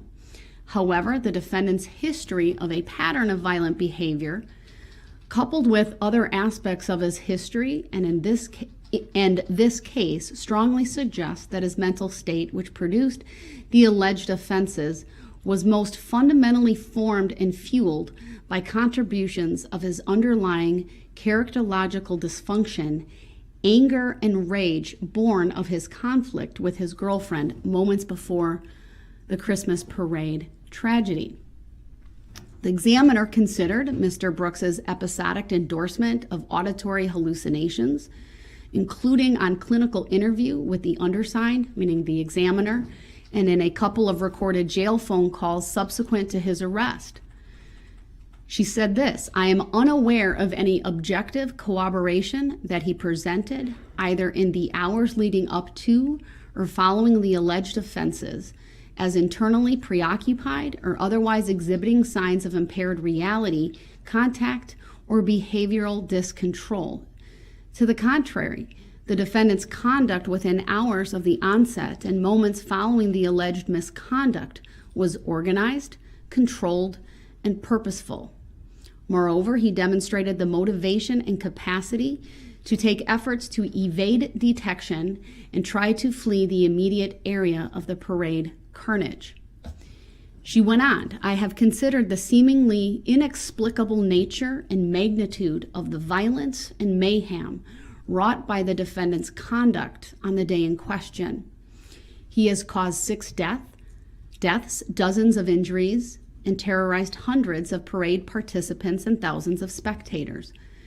There is no indication in the extensive compilation of records and other information available that at the time of the alleged misconduct, he lacked substantial capacity to either control or conform his conduct to the requirements of the law, or that his reality contact capacity to appreciate wrongfulness was substantially impaired. In the context of rage born of his conflict and altercation with his former girlfriend, Turmoil, the defendant was disinclined to control his behavior or attend to its consequences. Notwithstanding the magnitude of the violence in this case, a mental disease or defect is not defined by the unnaturalness or enormity of the act. Moreover, temporary passion or frenzy prompted by revenge, hatred, jealousy, envy, or the like does not constitute a mental disease or defect. She goes on to talk about the course of functioning of Mr. Brooks during the day leading up to the alleged offense. Does not suggest that he was behaviorally dysregulated or that his reality contact was impaired. Goes on to talk about what he did in the immediate aftermath of the parade, including fleeing the vicinity, making efforts to evade detection or responsibility, and other things. Went on to discuss other evidence, including the videographic evidence of the Ring doorbell and being on the porch where he sought to use the phone. He had apparently discarded a couple of small bags, later determined to contain marijuana. And presumably, this is the examiner again, he discarded items to evade responsibility for possessing them. By implication, such conduct strongly suggests his capacity to appreciate wrongfulness was then intact. When responding to law enforcement officials, he followed their commands. He lowered himself to the ground. We saw that on the recording of his arrest when he was taken into custody and detained. None of the behaviors nor verbal remarks at the time of the arrest suggest he was behaviorally dysregulated or that his reality contact was impaired. Following his arrest and being taken into custody, he engaged in an informal series of verbal exchanges with authorities. And none of his statements taken at face value suggest he was then actively psychotic or that his behavior, controls were substantially impaired. She then goes on to talk about the Mirandized statements. This court personally watched every minute of that interaction with Detective Carpenter and Detective Stern, along with the one from the night before, which was at the hospital within hours. And I would concur with the examiner's conclusions that the content of his initial statements to authorities included multiple efforts to deceive or mislead. He changed his story multiple times, including he initially denied being in Waukesha the prior Saturday. He initially asserted he traveled to Waukesha on the day in question in a tan Kia with a friend. He initially asserted his mother did not own a vehicle, though later acknowledged as much, and that he used it from time to time. Other changes in his story over the course of his statements and the nature of them further suggest that he was making active attempts to evade detection or responsibility. By implication, such behavior strongly suggests that his reality contact was then intact. When he was shown photographs of driving in the SUV into the parade route, he indicated it was not him. And this is again the examiner. With the police. She's noting the police contact. It was not until Mr. Brooks was in the booking area of the Waukesha County Jail that he displayed some emotion, and this was to, I believe, Detective Stern, where he said, "I didn't mean to kill nobody." Such a remark indicates an awareness of the consequences of his actions and runs counter to a conclusion of an exculpatory mental disease or defect. There's other criteria or other factors. I'm not going to read them all. That was probably one of the more comprehensive explanations of why that examiner did not conclude that there was support for the special plea of not guilty by reason of mental disease or defect. All four examiners shared similar observations. Certainly their conclusions were that there was not support for the special plea. One examiner talked about, again, conduct after driving through the parade, abandoning the vehicle used in the act, altering his appearance by removing his outer layer of clothing, altering how he was wearing his hair, and then engaging in further efforts to leave the scene by securing transportation via a ride-sharing application. This particular examiner went on to say, while he essentially, meaning Mr. Brooks, disclaimed any memory of those actions and could therefore not explain them, such behaviors strongly suggest an awareness of wrongdoing and a desire to avoid detection. Another examiner had very similar things: antisocial personality disorder with borderline features, talked about the cannabis use disorder and full remission in a controlled environment. What's interesting about this particular report is the description of an antisocial personality disorder. The DSM-5 defines antisocial personality disorder as a pervasive pattern of disregard for a violation of the rights of others occurring since age 15 years, as indicated by 3 or more of the following: failure to conform to social norms with respect to lawful behaviors, as indicated by repeated performing acts that are grounds for arrest. 2, deceitfulness, as indicated by repeated lying, use of aliases, or conning others for personal profit or pleasure. 3, impulsivity or failure to plan ahead. 4, irritability and aggressiveness, as indicated by repeated physical fights or assaults. 5, reckless disregard for safety of self and others. 6, consistent irresponsibility, as indicated by repeated failure to sustain consistent work behavior or honor financial obligations. 7, lack of remorse, as indicated by being indifferent to or rationalizing having hurt, mistreated, or stolen from another. In addition, the individual is at least 18 years old and there is evidence of a conduct disorder prior to the age of 15.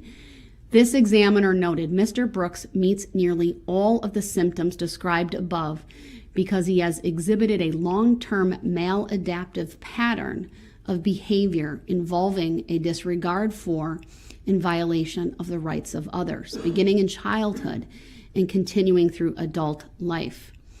The borderline features reflect a general inability to sustain healthy relationships with others, including his domestically violent relationship with victim PPP. That examiner goes on with further analysis and conclusions, again finding that there is not support. The last examiner, again, made similar conclusions, also diagnosing Mr. Brooks with an antisocial personality disorder. Why is that important? There is no doubt that in our criminal justice system today, we face a crisis of the mentally ill intersecting in our courts. In the last year and a half alone, this court has ordered many competency evaluations, presided over a number of contested competency hearings, and ordered many, many evaluations for the special plea of not guilty by reason of mental disease or defect. And the bottom line is, for this court, Mr. Brooks does not present as a person who is either not competent or not guilty by reason of mental disease or defect. It is frankly heartbreaking to see those individuals who truly suffer from schizophrenia, for example, intersect in our criminal justice system. Sometimes they do unspeakable things. They hurt other people. I'm thinking of one such gentleman who was so schizophrenic and out of control. He couldn't even be kept in the courtroom. He was too loud. He clearly, if you've ever been in the room with someone who is suffering from auditory or visual hallucinations, it is not something you easily forget. It makes an impression, even on someone like myself who's not an MD or a doctorate level psychologist. I've been in the room with an individual who was, when I did defense work, and he was accused of killing someone near and dear to him. It's a very, very different presentation. It's heartbreaking. It's heart-wrenching. Do the mentally ill sometimes commit atrocious crimes? They do. This is not one of those situations. We've heard Mr. Brooks's family talk about mental illness and bipolar. You know, in addition, before I get to that, I've also had, over my 11 years on the bench, of coming face to face with evil on occasion. There are many times, good people do bad things, but there are times when evil people do bad things. There is no medication or treatment for a heart that is bent on evil. Child trauma, bipolar, indifference, physical abuse of a child, or even childhood trauma did not cause Darrell Brooks to commit the acts for which he will be sentenced here today. It is very clear to this court that he understands the difference between right and wrong, and that he simply chooses to ignore his conscience. He is fueled by anger and rage. Some people, unfortunately, choose a path of evil, and I think, Mr. Brooks, you are one of those such persons. As a mom, my heart breaks for your family, for your mom, and for your grandmother. The son that she raised, the grandson that your grandmother knew, the hopes and dreams they had for your life, they're gone. And I think it's perhaps far easier for them to blame a mental illness than to perhaps come to grips with their son did very, very bad things due to very bad motivations. One of the things ultimately that will happen when you are in prison, sir, is that the Department of Corrections, they are statutorily responsible for your care and your well-being, including your mental health. I do not have any authority to dictate to them where you go or how they treat you. That is far different than when there is support for a plea of not guilty by reason of mental disease or defect, because then the court has available what is called treatment facilities, and a commitment to such a treatment facility. That is something that is simply not on the table. And again, 4 evaluations, not even my own assessment, but 4 evaluations from licensed professionals say otherwise, even in the face of your family saying that, and even in the face of you claiming that. I'm not even here to say that some of those things can't coexist, and you might not have some of your own mental health issues, whether it be bipolar, childhood trauma, or things of that nature. But the bottom line is none of that caused you to do what you did on November 21 of 2021. I want to next turn to the trial in this case. I think it's important that the sentence here today focuses on your conduct on November 21 of 2021 and the moments leading up to that tragic and fateful decision of yours to drive through the Waukesha Christmas parade, and of course the moments after. I, of course, through my sentencing remarks and ultimately what I do here today, I can't answer all of the questions. I can't address all of the issues, including the why. Perhaps the one question that will remain unanswered. Why? Why did you barrel down White Rock Avenue? Why did you not stop? Why did you keep going? Many of us in this courtroom sat through the entire trial. And what we learned is that very early on in the afternoon of November 21, starting at around 1 p.m., the police got ready for the parade. The staging area was set up, and that was all along White Rock Avenue. Signs were put in place. Ultimately, barricades were put up at a number of locations on Main Street and surrounding that. We know, because we heard from Sergeant Warner about what he had done, and he had, right before the start of the parade, had driven down the parade route. It was on his shoulders, his responsibility to make sure everything was safe and in order. What's important about that staging area, sir, is we know that is where the altercation with Erica Patterson really came to a head. We all watched that video, multiple videos. And we know that even before that, you appeared angry and upset. 2 individuals testified about you being at that mobile gas station, how you turned the wrong way down a one-way street, waved your hands in the air, rolled down your window, either exchanged gestures or words with one of the drivers. Perhaps 30 minutes or so before the start of the parade, maybe an hour or so before you drove down the parade route. But what's important is the signage. Even you, at one point, I believe when you were talking with Detective Carpenter, noted,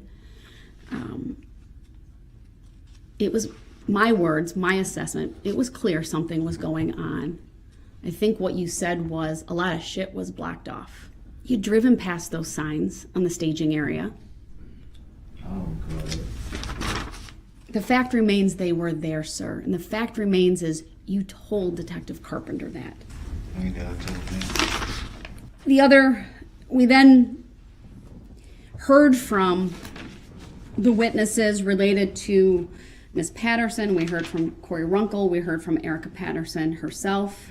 My impression, based upon Erica Patterson's testimony, who, by the way, she showed grace and dignity facing you, the man who clearly has no regard for her as a mother of one of your children, as someone you had a domestic partnership with and a relationship with at one point. That's not true. We know, and I would say this goes to your character, what was shown through that altercation and going up the hill, following her, slapping her. You know, the rules don't matter to you, not the rules of the road, not the rules established by court orders, not the rules even of decorum and decency. And I'll get to this more fully when I talk about your character. And I know you went hard at Attorney Opper for her bringing these things up, but those are legitimate, lawful sentencing considerations. And when I get to that point, I'll tell you the case law that supports that. Your character, even your pending cases. I don't need no case law. We know at the time of all of this, right, you were out on bond for 2 felony cases, one involving a handgun, one involving the same vehicle in Erica Patterson, and one involving ultimately intimidation of Ms. Patterson. We know that on November 20th, and she was very contrite about this. She told you where she was. She invited you out there. And that you had contact with her on the 20th. There was some physical. Contact with her on the 20th. Mr. Brooks, this is my time. You need to not interrupt. That's the reason why the charge was dropped. Mr. Brooks, The state you need to stop. said specifically, wrote you, Your Honor, and said that they know it was no incident that day. Mr. And Brooks, now you want to sit up here. do not interrupt me you- or you will be removed to the other and now you courtroom. want to sit up here Stop. and try to now. add something in that you know for a fact never even happened. You want to sit up here Mr. and talk Brooks, about every who time- has grace and all this. You talking about someone with 5 kids that don't have custody. You need to stop None of right them. now or you will be removed. Remove me then. All right? He will be removed. He cannot simply stay I don't quiet when consent this to being court talks. sentenced anyway. I don't consent to this. Just like I told you, I don't know the. He'll be in recess until he's I don't removed even to the other understand courtroom. the true nature and cause. You need to shut the fuck up. Be seated. I need to first confirm that Mr. Brooks is able to hear and see the court. We do have the audio and visual on. If someone, I can see on the screen there is a headset on the table should he choose, but I have confirmation that the audio and visual are working in the other courtroom. Before I continue, of course, Mr. Brooks does have a right to be present for his sentencing. He's been present all along today up until his disruption. It was very clear to this court that he had absolutely no intention of stopping his tirade. I think there's really no other way to describe it. And this court needs to go through its remarks uninterrupted.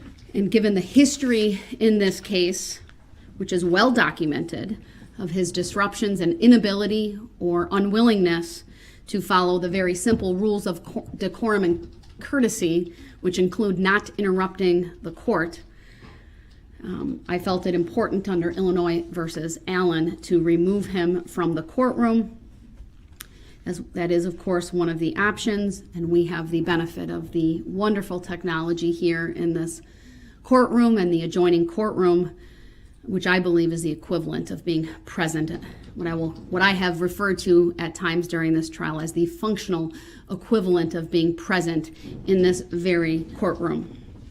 But it is important that I go through this without interruption to make the record that I need to make. I'm going to backtrack. No, you're not muted, sir. You're going to listen to me, and you're not going to interrupt.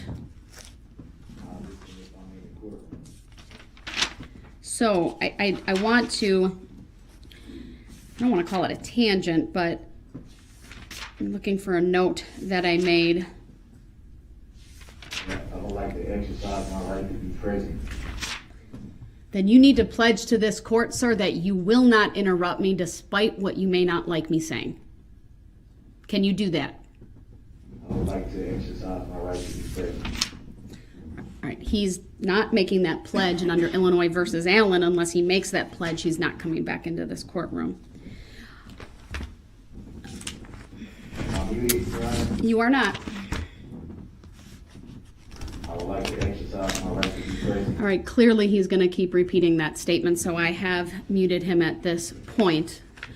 It was my hope that he would honor the simple rule of courtesy and decorum, that he show respect to this court, to these proceedings, and not interrupt and talk over me, but that clearly is something he is unwilling or unable to do. I'll find my note that I wrote later.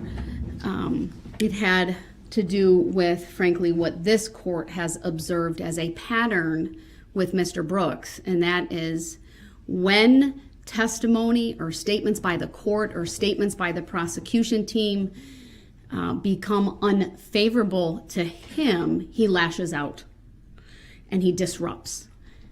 And that has been borne out time after time after time during this trial. So let me go through and pick up where I left off about the trial. I'm not going to go through everything in detail, but I think it's important that I set the stage, right, and the basis for my sentencing. One of the things that I did note regarding Erica Patterson's testimony, because frankly I wasn't sure where Mr. Brooks was going to go with his own defense, based on some of the remarks he made during his opening statement, which was actually later, but I guess I'll go back to my review of his recorded interview and some of the things that he tried to say, and at least it became apparent ultimately with the way he cross-examined witnesses. I wasn't sure if he would claim perhaps someone else was in the vehicle, he was afraid of police, the tinting of the windows, some of those things. Here's where it frankly doesn't matter. Okay, Erica Patterson provided key testimony in this regard, that there was no one else in the vehicle with Mr. Brooks. And I'm aware that he wants to come back, but until he writes me a pledge that he will not interrupt me under Illinois versus Allen, he is not coming back in this courtroom. He has forfeited his right to be present during my remarks, and unless he makes that pledge to me in writing, he's not coming back in. One of the things I tried to do in my preparation, and let me tell you, I reviewed all of my notes from this trial. I have, I think, 9 notepads. I looked at just a couple of exhibits, but primarily the map, Exhibit 15. I really wanted to determine for myself how long this carnage took. We know the distance, right? from at least where he entered. And you know what, Madam Clerk, put my screen up, will you? I'm going to put Exhibit 15 up because I think it's worth doing that. All right. We know he entered from White Rock, where the first star is on the right side, where it says Fleet 1, unmarked sedan and marked SUV. And that's where Detective Casey was. And so we know he goes 1, 2, 3 blocks before striking anyone. And then it's really about 5 blocks of what can only be described as chaos and carnage. We know we have, from the evidence and the testimony, 2 different speed calculations. One from Bosco's, that was the surveillance footage, between 33 and 34 and a half miles per hour. And then we have one farther down from the footage from Curry Insurance, where it was an average 32 miles per hour. Now, I acknowledge math is not my strong suit. I did not do a calculation, but I don't think it took very long for all of this to happen. I think it was a matter of minutes. I think 5 minutes would even be far too long. It's probably 3, maybe.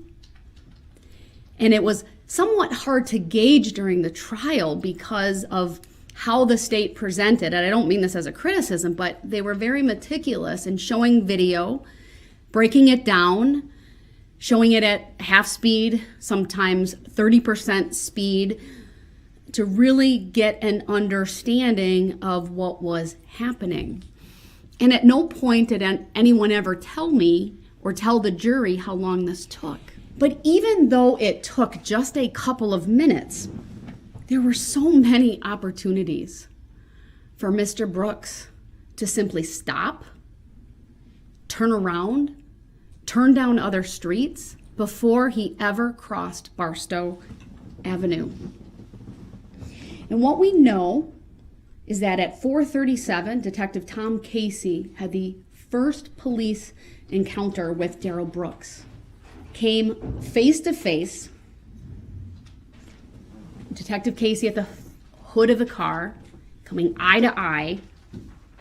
The SUV brushed past him. And here's the thing. Detective Casey said he wasn't going very fast. To me, that tells me he had ample time to reflect about what he was about to do. If you look on that map,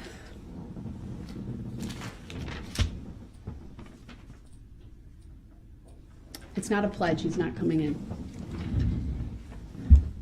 When you come down White Rock, you can take a hard left on East Main Street. You can take what I call a soft left. I believe it's Pleasant Street. And Detective Casey, you can correct me if I'm wrong. I can't see it on the map. Frankly, you can turn around at any point in time on White Rock Avenue. But instead, and I think if you all try to picture this, as difficult as it may be, there's squads with lights, there's barricades. I know I read in the other act's motion that Mr. Brooks claimed at one point he was having a panic attack, and he, again, maybe I think he was going to claim at some point he was afraid of police. Why drive toward them? Why take that right-hand turn? There's no reasonable explanation other than he was angry, he was full of rage, and he didn't care who he came in contact with, what he came in contact with, whether he drove past, through, at, he drove. Detective Casey pounded on the hood of that car, saw his face, again, was brushed by that SUV, thankfully not hurt. All of this preceded by the visual signs along White Rock Avenue of the staging of this parade. Floats, bands, banners, signs, people. And as you got closer to Main Street, the spectators lining those streets, which Both, I believe, Detective Casey and Sergeant Warner said were thousands of people. Before he ever gets to Barstow Avenue, he comes in contact with, after Detective Casey, Officer Buttrin and Officer Schneider. He has an opportunity, if you look at this map, he could go right on Buckley. Again, there might be police, there might be barricades. You simply stop. You ask, can I get out? No doubt in my mind, any police officer there would have done just that. He could have gone left on Northeast Avenue. Continuing down, he could have gone left on Martin Street. Continuing on, Barstow Avenue. This is where the parade participants, unfortunately, he has contact with them. But he could have gone right on Barstow. He could have gone left on Barstow.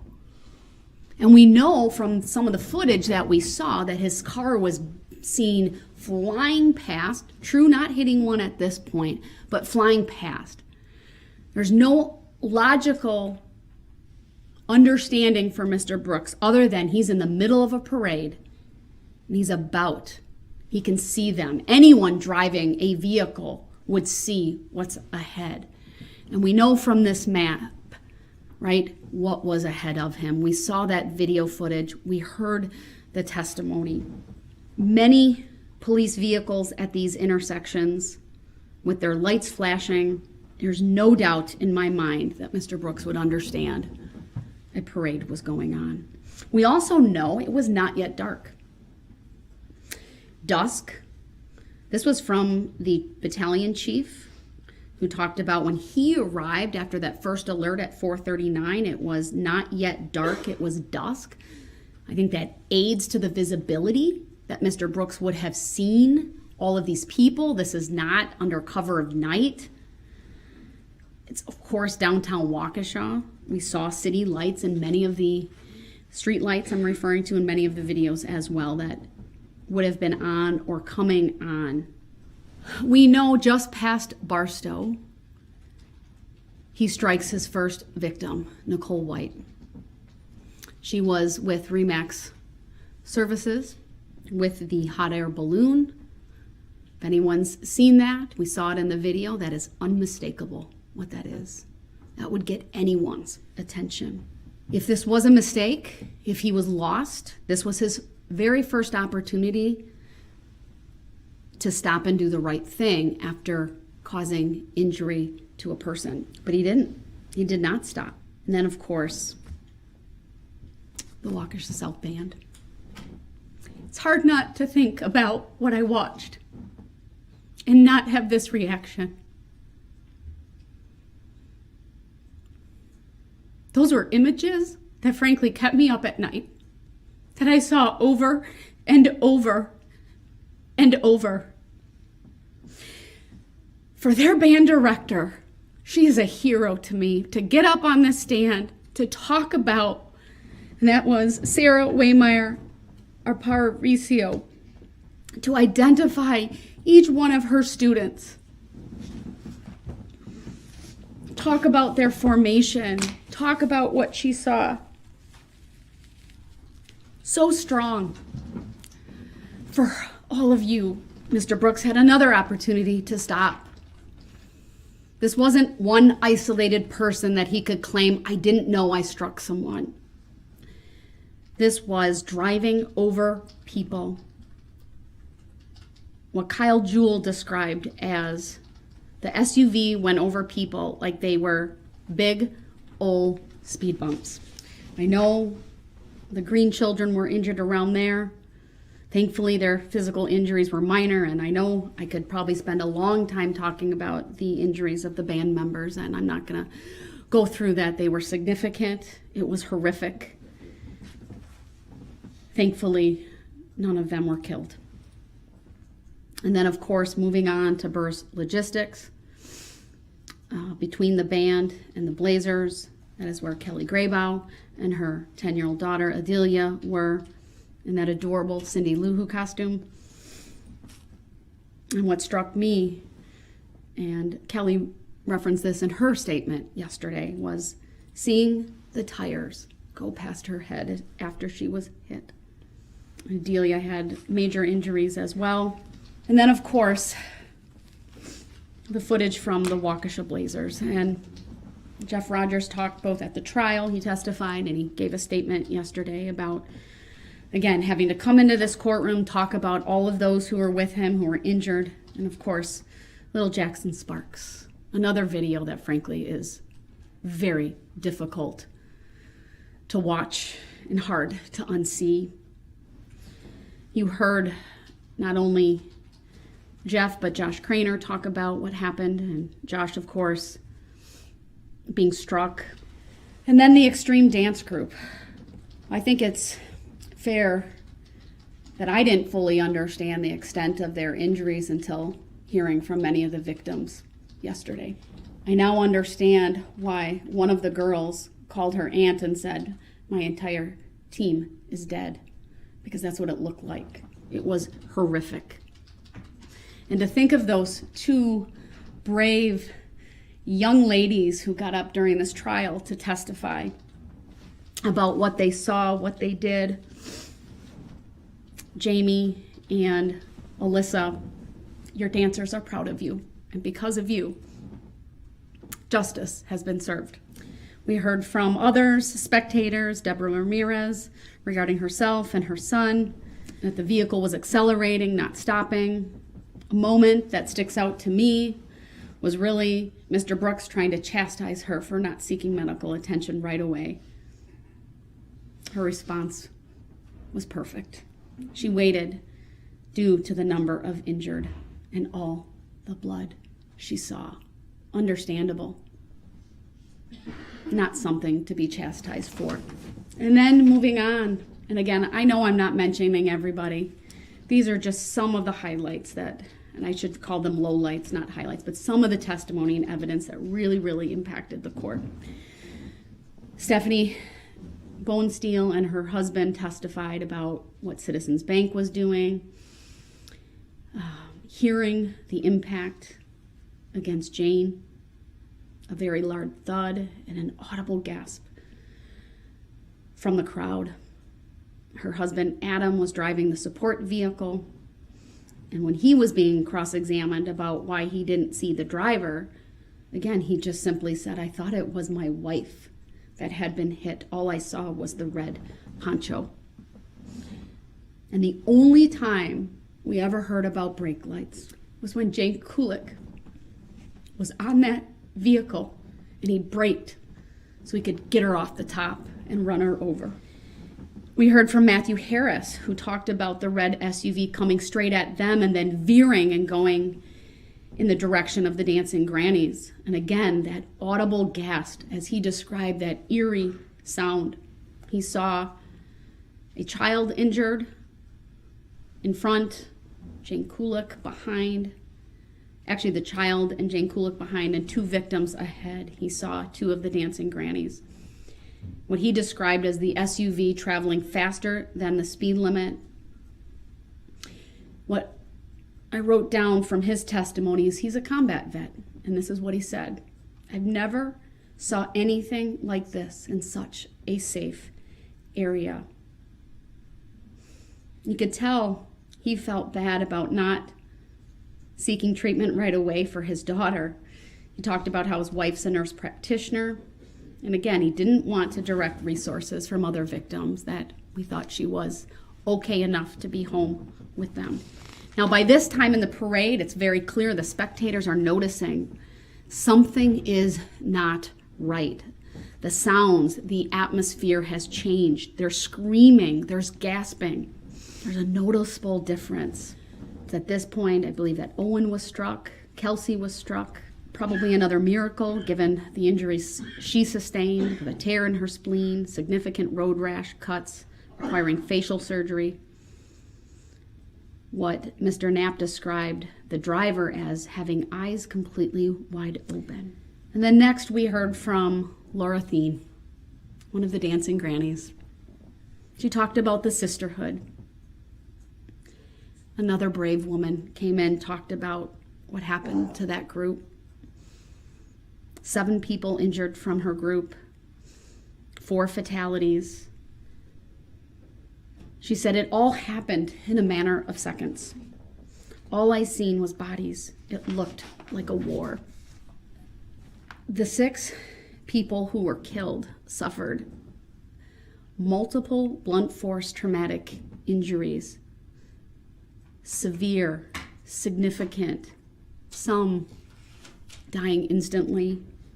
I was impressed by both Dr. Shiel and Dr. Bidzricki.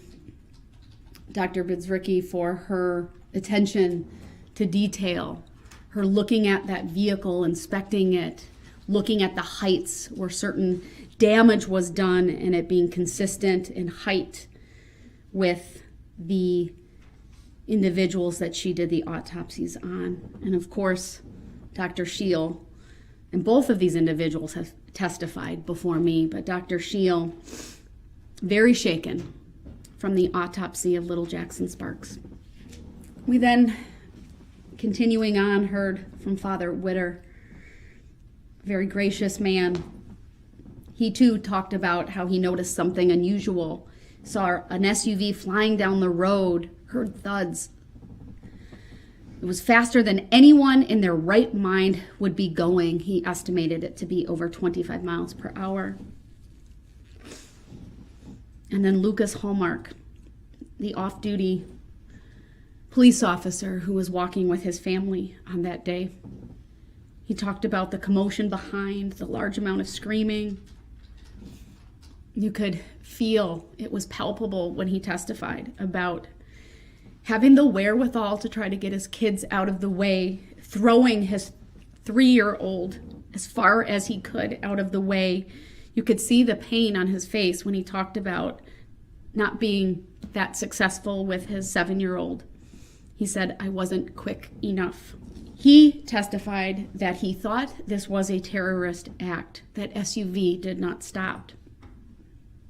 I referenced the speed already. The ACE speed estimation from Detective Carpenter, 33 to 34 miles per hour, a little bit more than that.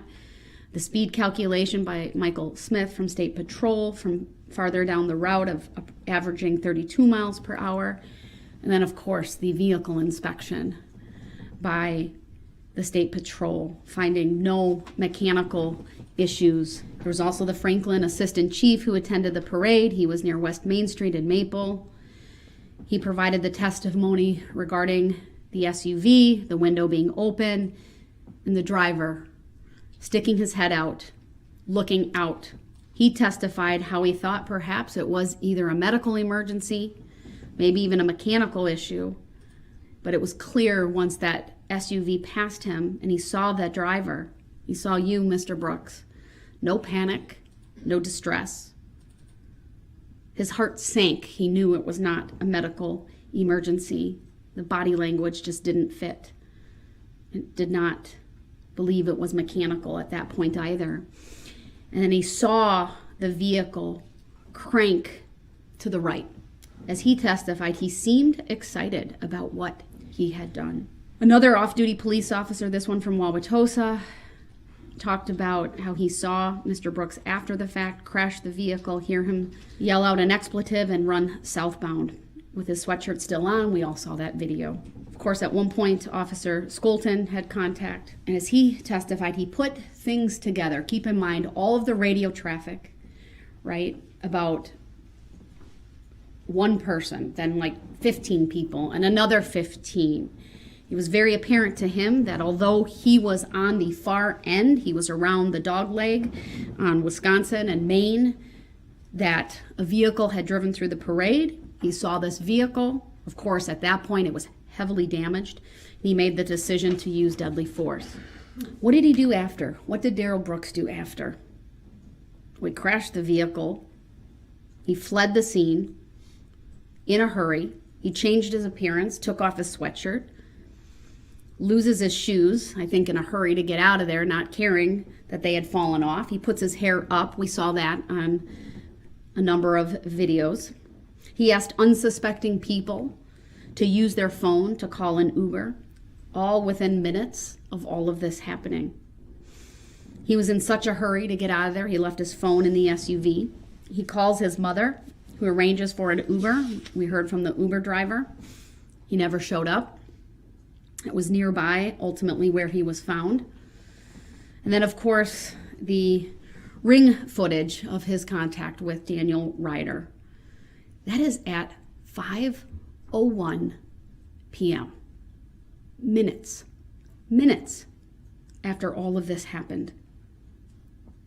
Mr. Ryder was astute, noticing that after Mr. Brooks being in his home for maybe 8 to 9 minutes, he saw squads driving by. I think you could say his gut told him something wasn't right. And he had Mr. Brooks go onto the porch, of course, after having given him a sandwich, given him a coat to wear. Ultimately asks him for his coat back. And then, of course, the arrest. This is where some of the lies become evident. Mr. Brooks claims ultimately when he's being interviewed by Detective Carpenter, they have to actually seek medical clearance for him because he claims that he was thrown to the ground when he was arrested. He was not. That video is very clear. He cooperated. He laid down. There was no use of force used at all to take him into custody. But we know ultimately that he lies about what he was doing in Waukesha, how he got there, who he was with. He lies about having contact with Erica Patterson the day before. We know when he's found, he has the Ford Key credit card, not only in his name, but one, whether it's a credit card or like a benefits card, but it's in the name of Erica Patterson, and of course an ID for himself, a state-issued ID. The Ford itself is registered in his mom's name. It's the same address that's on his ID, and there was documentation found in the Ford Escape. He's now in custody. He's taken to the substation, ultimately taken to Waukesha Memorial Hospital. What's notable about the video and audio clips that this court reviewed from the hospital, Mr. Brooks is calm. He's coherent. There's no obvious signs of impairment, no obvious signs or really any signs of mental distress. He makes statements that he's not from the area. He doesn't appear disoriented or confused. At some point, there's kind of a jovial atmosphere between him and one of the detectives. The next day, he lies to Detective Carpenter, denies driving to Waukesha. I got a ride. He makes up the story about a tan Kia. He's very nondescript and vague with the information that he provides. And over the course of those 5 hours, he never once references the parade.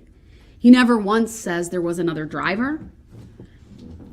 Of course, they start talking to him initially about the domestic altercation because by that time it's very clear a link had been made between Erica Patterson and the call that police originally received of the domestic, or at least an altercation near Frame Park, and Mr. Brooks.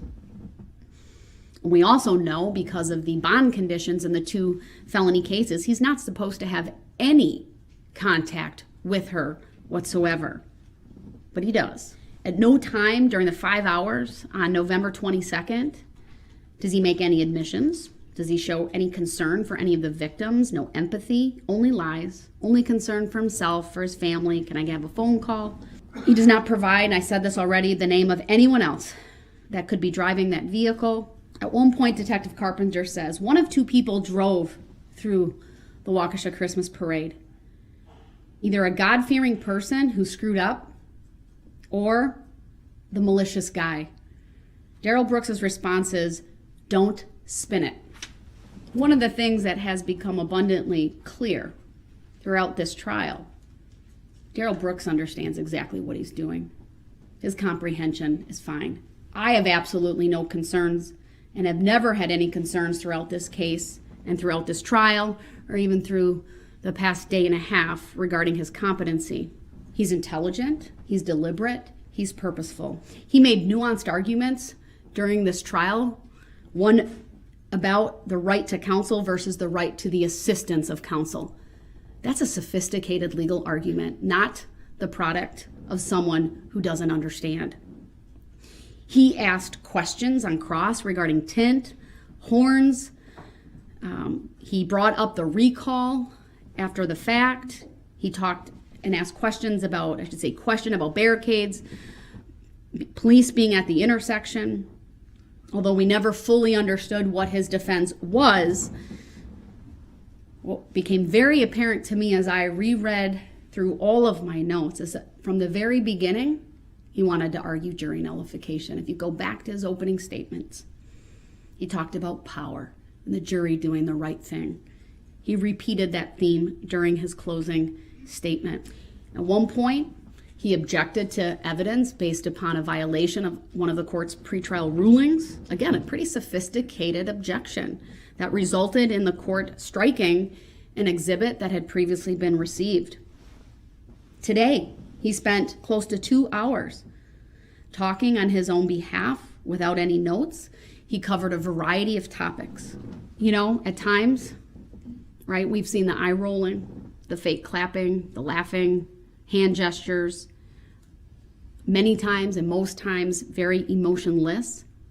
Unless he's doing those things, which would be really inappropriate and are inappropriate, his reactions are largely negative when things are not going his way. What did this community suffer as a result of this tragedy, this malicious conduct by Mr. Brooks? Well, I think many of the victims who spoke said it best. Lori Locken described it as this: a sense of personal safety you robbed from us. I believe it was Bill Mitchell who said, the only life he seems to value is his own. Jason referred to it as evil, and he talked about innocence being stolen. He called the defendant a coward. No remorse. What he said is, you look like a monster. You look disrespectful to court and witnesses. You look like a callous jerk. But I forgive you. Such character. Such compassion. Margaret talked about the mental, physical, and emotional toll this has taken. She talked about how it was so traumatizing that her mind won't let her see everything that has happened, and that she's worried when her mind might allow her to do that. I'm thankful that she's 95% back to normal. She talked about emotionally every day she's reminded of the physical pain and the loss of self. But she's had tremendous support from family and friends, and that today she will move on. Jeff Rogers also commented on the lack of remorse and sympathy for the victims, how he has had to relive just the immenseness of this, the confusion, the anxiety, depression as a father, and irritation. He talked about how his son, Caden, was so concerned for his younger sister.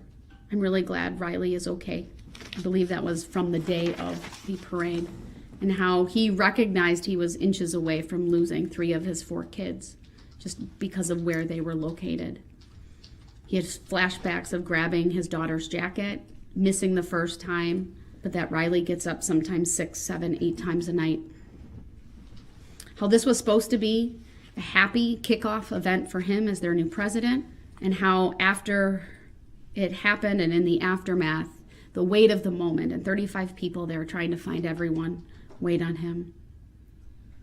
He talked about the media showing up at his door and the emotional toll things have taken. It was intense, and speaking at Jackson's funeral. He talked about how his faith is stronger. Again, very gracious, very inspiring. We heard next from Jessica and Juan, and how this impacted them, the loss of their son's friend, Jackson.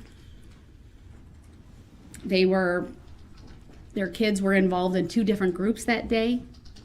One a dance group, not the extreme dance group, but a different one.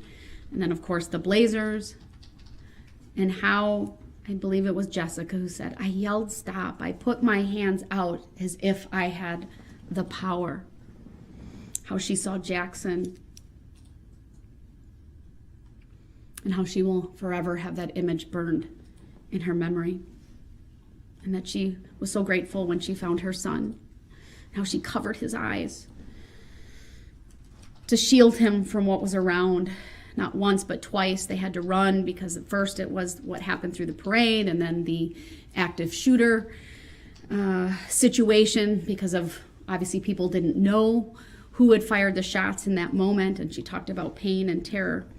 Many people talked about PTSD. I mean, for her, I was really struck by how difficult it has been because of what she saw, not able to be a teacher, how she's hypervigilant, and every sound sends her into a panic, how her joy has been stolen, and how she does her best to hold it together for her kids. But when she was alone, she cried, she screamed. And only a month ago was she able to return to work, but in a very different capacity. She commented on the lack of remorse by Mr. Brooks, and that he seems to search only for sympathy for himself. She said he will always be a danger to society. We heard from more individuals. From the Blazers, again, a lot of discussion of PTSD, the sights and sounds of the SUV plowing through, the impact to her and the kids, the nightmares, how parking lots are problems, there's panic attacks, that no one will ever be the same. Of course, we heard next from the Sparks family. They're hurt, angry, they're traumatized, they're broken. It was difficult to even watch them make their statements. Their hurt is palpable. She talked about her last hug with Jackson, the horrible sounds she heard. She saw a police officer holding Jackson. She went to Tucker, and that her world came crashing down. She talked about how she found a hat, both boys' hats, then shoes. Again, I didn't realize how significantly Tucker had been injured until she described that for us yesterday. How Tucker somehow blames himself for his brother's death. It's not your fault, Tucker. It's Mr. Brooks's fault. One of the things when there is a fatality with all of these victims is the future that is robbed from them, right? No future weddings, no future graduations, no future grandchildren or children, no plans. It's just gone. It's all memories. And the contrast with, frankly, what Mr. Brooks will have, and that is even a life in prison, he'll make memories, he'll have phone calls, he'll have visits. He may even get to hug the people that he loves again. For the 6 individuals who lost their lives, that will never, ever be a reality. And that this family also talked about the lack of empathy, lack of remorse, no apology. I'm aware Mr. Brooks wants to come back.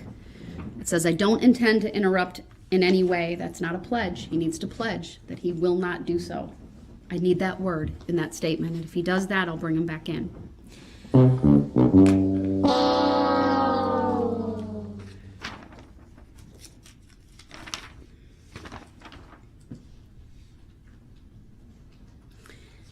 I'm going to try to go a little bit faster. Some of the comments. The yells and screams from that night will haunt me for the rest of my life. I'm asking the court to give the max for each conviction because he has given the community a life sentence of these memories. I think it was Tyler's mom who talked about the community rising like a phoenix. You clearly have a phoenix for a son. He's strong. He got me a little bit with his comments. Wasn't expecting that. You're an amazing young man. You're a picture of resiliency, of fortitude, of strength. I think what this community needs. I thought it was quite a testament that you took those pictures and the same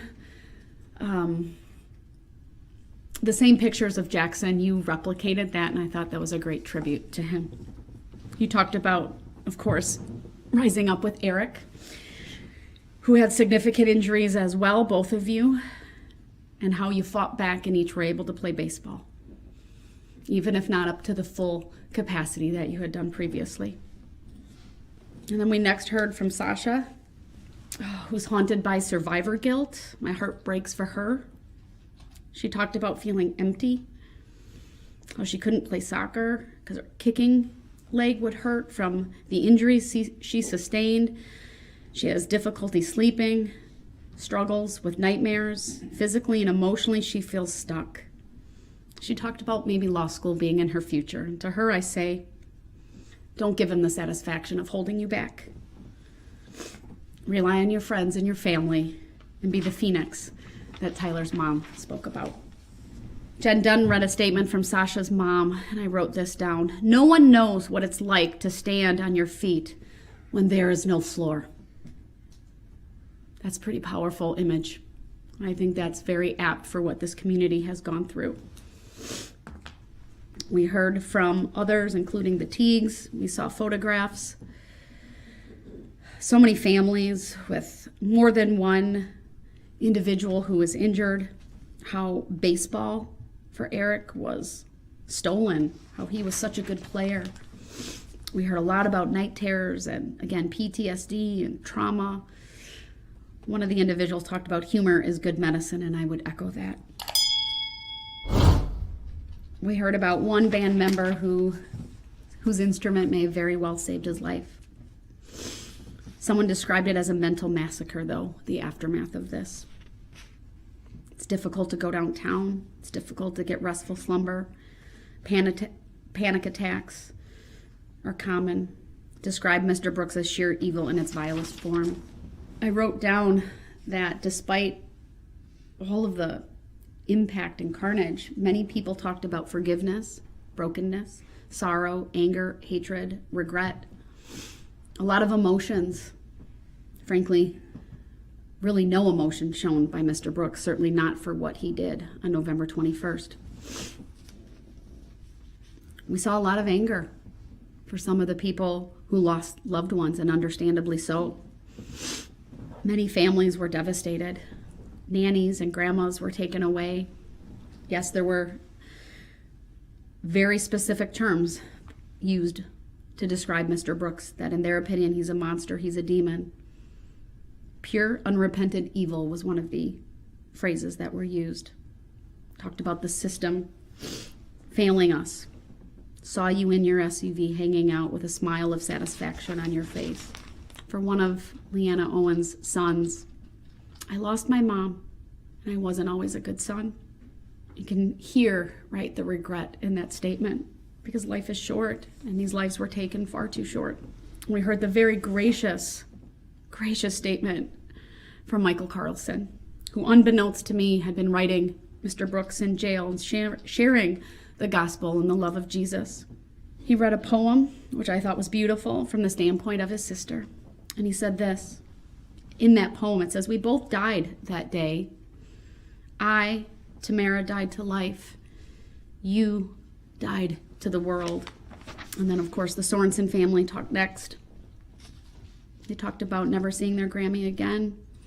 You murdered my mom, but at least I have some peace knowing she died doing something she loved. We heard from Brooke yesterday and today. She reread her statement due to the interruption. Proud of her for getting up here and sharing that. We talked about how compassionate each one of these individuals who died were. We heard about the compassion from Detective Casey that we learned about. It said Detective Casey came to our home to verify what we knew, and then he greeted us every day of this trial. They ended with, "Angels watch over us." 6 angels watching over us today. They asked me to hold Mr. Brooks accountable so that he will not have the opportunity to hurt anyone ever again. We heard from the Kulik family about the empty space that they have and the brokenness, their lives being shattered by mom and grandma being taken away. We heard from her youngest daughter among them. The grief was so palpable, being 17 and in high school as a senior, now a first year in college. She talked about all of the things she will never have with her mom. Just the last year alone, an 18th birthday for her and her brother, graduation, and beginning college. She lamented that her mom would never see her do her wedding vows, never see any kids that she would have, be a grandmother. She wouldn't be able to call her mom for parenting advice. and how excruciating it was for that family to wait 3 hours because of the chaos at the hospital. Talked about triggers of their PTSD, sirens, things of that nature, and how she waited. She waited hoping that Darrell Brooks would have a reason. She also said this, verdicts don't bring my mom back. No more hugs, no more dinners, no more talks. My mom was the glue that kept our family together, and we are falling apart. Moving on, Leanne talked about her safety and security being stolen by this defendant. She asked Mr. Brooks to picture his own daughter, unresponsive, lying on the ground with a leg injury, a head injury, and blood coming out of her mouth. She talked about the excruciating 2 weeks in the hospital, wondering if her daughter would ever live, in a wheelchair and then a walker for months. She said this, all you had to do was hit the brakes. Her daughter talked about being scared of everything, worried about a sister, being alone in a church for 3 hours on lockdown because of what was happening in the aftermath. And we heard next from the Darrell family, a family that, of course, was impacted significantly with 4 of their children, all of their children being struck by the SUV, with the mom, of course, having to testify, in this case being called by Mr. Brooks, which, of course, was his right to call witnesses. But it's the manner in which, I think the indifference, not caring that this was someone who had 4 children impacted significantly. But clearly, you're raising your kids the right way. With grace and dignity, Charlotte got up and talked about the basic things you learned in kindergarten. She described what she saw as being stupid, delusional, and egotistical. She wanted to punch you in the face, and understandably so. I think her words were, your arrogance is pathetic, and her mom echoed those words. And then the gut-wrenching survivor guilt that you heard from her mom. She goes, I say this with a heavy heart. I have my kids here. I had to fight for my children. They will strive. And then, of course, we heard from Alyssa, her heart-wrenching statement.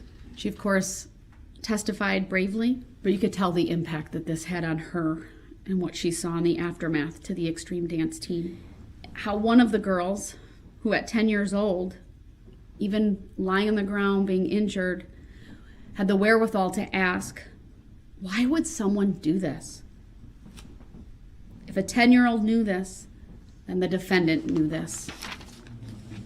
And how she left the hospital not knowing if she would see some of her girls again. She was completely and utterly broken, forever changed by this event. She waited. She talked about how she waited for remorse, for empathy. It didn't happen. Dylan Darrell said something very insightful yesterday, something we didn't hear about in the trial, but because of where he was at on the parade route, around the corner, waiting for his children, he didn't even know that all of them were in the parade. He said this, you hit the brakes to go around the corner, and then you drove through a barricade where an officer shot at you 3 times. Those brakes were working. You knew how to use them. And you selfishly only used them so as to not crash your own vehicle as you fled the scene. Talked about walking through and around that corner through the wake of carnage, bodies all over, women, adults, children deceased, people running all over. We heard from more of the members of the extreme dance team, either directly or parents and loved ones, how they had to walk through the carnage to find their children. Such a gracious statement of love, talking to Mr. Brooks about being a Christian and how she prays for him. Very powerful. Thank you for that. Her daughter, equally as powerful and brave and gracious. But even she knew, she said that I thought about you every day. How could someone do this? More victims talking about PTSD, how even the song that was playing during the extreme dance team performance is a trigger for her PTSD, and how she's forgiven him. We heard from the sister of victim HH and how The first thing she talked about was the sound of Vivian Darrell whimpering, crying, and then she found her sister, how her clothes were ripped off. She was unconscious, half naked, how she felt forgotten because her mom was at the hospital with her sister, of course, due to the severity of her injuries. How her sister was in a coma for 2 weeks, but how she has survivor guilt and issues like that, panic attacks, PTSD. She can't be around fireworks. Tire screeching is a trigger. That this turned her life upside down. And then, of course, we heard from victim HH herself. So brave to come here. I'm so very thankful you are recovering. Someone commented on how amazing it is to see the many people with their in recovery. You wouldn't know by looking at them, of course. The emotional and mental injuries are significant and severe, but so grateful. Frankly, lucky to be alive. I say to you, that scar on your neck should be a sign of strength and fortitude. You fought, you won. You have a story to tell. Don't shy away from it. Of course, we heard from her mother as well. We saw that PowerPoint with the pictures of their journey. The road rash on her face was horrific. You can only get a mental picture from words so much, but to see those actual pictures, her being intubated, and it's heart-wrenching. And all of the surgeries and the toll it took on their family. But she described her daughter as a warrior. I think all of you here are warriors. We heard from Sam and her family and what she went through and how significant her injuries were. And her mom talked about the haunting vision she has of just what she saw because of her perspective. Sitting in the back of the pickup truck, she had a seat, a front row seat to horror. How she thought her daughter was dead because she was unresponsive, and blood and really kind of the chaos and the confusion, and not really even being able to articulate what happened over the phone to her husband. She described what happened as careless and reckless, asking Mr. Brooks, how could you do this? What kind of father does that? The last person we heard from was victim, I think it's Gigi, the mother of FF. If I have it reversed, please excuse me. And how I actually have her written statement that was provided earlier today, but how she was so taken aback by the conduct of Mr. Brooks that she frankly called him out on it yesterday. Because he was kind of motioning his hand like, okay, come on, let's get this over with, hurry up. She yelled at him, you don't care. She goes, you hit me, I saw you, you knew, you're a child killer, you're a woman killer. She was so flustered, she had to really gather herself before she could continue. So again, I want to thank the victims. I have other statements that I've read for people. So gracious. I think they were all members of the Catholic communities. Their statements were translated, very gracious, praying for Mr. Brooks.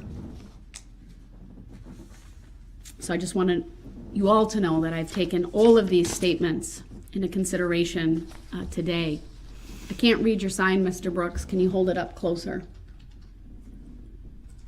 If it's a pledge that you will not interrupt me, I will bring you in for what will be the final section of my remarks today in the sentencing portion. Judge, I think you should give him that opportunity before you go through I'll do that. sentencing factors. And I can only read the top where it says objection, but I can't tell what it is, what it says. He can bring the sign with. We'll clear the courtroom. We'll take a short break, and I will bring him back in. But I will warn you, Mr. Brooks, if there is one interruption, you will go back to that room because you will forfeit your right to be present for the sentencing portion. We'll be in recess until we can get him back in. Thank you. Thank you. Please be seated. The record should reflect that it's 4:53. Mr. Brooks is back in this courtroom. Mr. Brooks, the only way I will honor that request is if you specifically waive your right to do so. Without that, that's not a convenience for you over there. It's you go over there when you frankly demand removal under Illinois versus Allen. Demand anything. No, your conduct did. So you My can conduct sit. didn't demand anything either. Right, Mr. Brooks, You please keep sit changing- down. You keep changing And I'm the going to continue jurisdiction. with my sentencing remarks. You keep changing the jurisdiction. Jurisdiction is a subject matter jurisdiction that has yet to be proven on the record. In Mr. that court Brooks? and in this one. Please sit down. I would like to go back to the other court. It's not a courtesy to you. If you'd like to specifically waive your right to be physically present, then I will entertain that. Otherwise, you need to sit down. I never waived the right to not be present. That's I because had you to- forfeited your right I to be didn't present forfeit by anything, Your conduct. Honor. You're I now wrote- back in this courtroom. Your Honor, I wrote 3. I did what you asked me to do. You said, never once pledged to me, sir, that No. you would not interrupt. And You- you're demonstrating by being here that you continue to interrupt. Man, I ain't trying to hear all that because at the end of the day, I did what you asked me to do. You told the bailiff to tell me. Mr. Brooks, this is not a debate. You told the bailiff to It's tell me not that a I had debate. to You write. asked to come over here, and I honored that, Well, and I I brought exercised you my back. right 3 times. I shouldn't have had to do it 3 times. None of those opportunities that you wrote to me said, I pledge to not interrupt. I never Judge had to do Darrell." that before. You've never required that before. That is actually not true, sir. You've never required that before. Every single time that I've been brought over there, after some time, sometimes very short, sometimes an Mr. extended Brooks, period of time. you are just simply trying to delay the I'm- inevitable. Please sit I down. don't care about the inevitable. It was I need already to written get from day through one this what was going to hearing. happen. That it doesn't make me lose any sleep about that. I know I'm okay.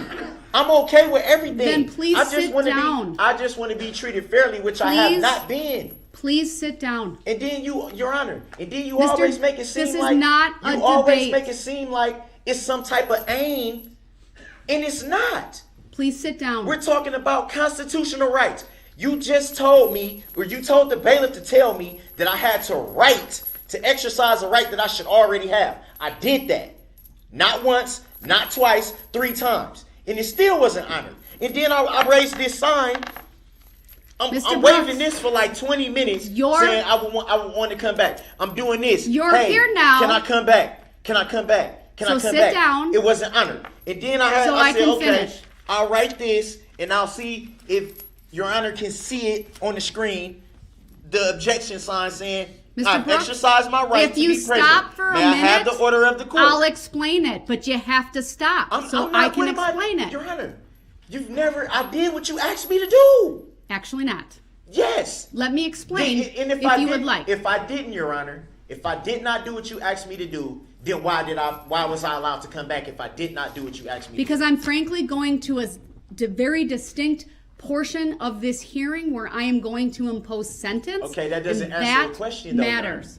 That doesn't answer the question. Please sit down Wait. and I will explain and Your remain Honor, quiet with all without due- interrupting me. With all due respect.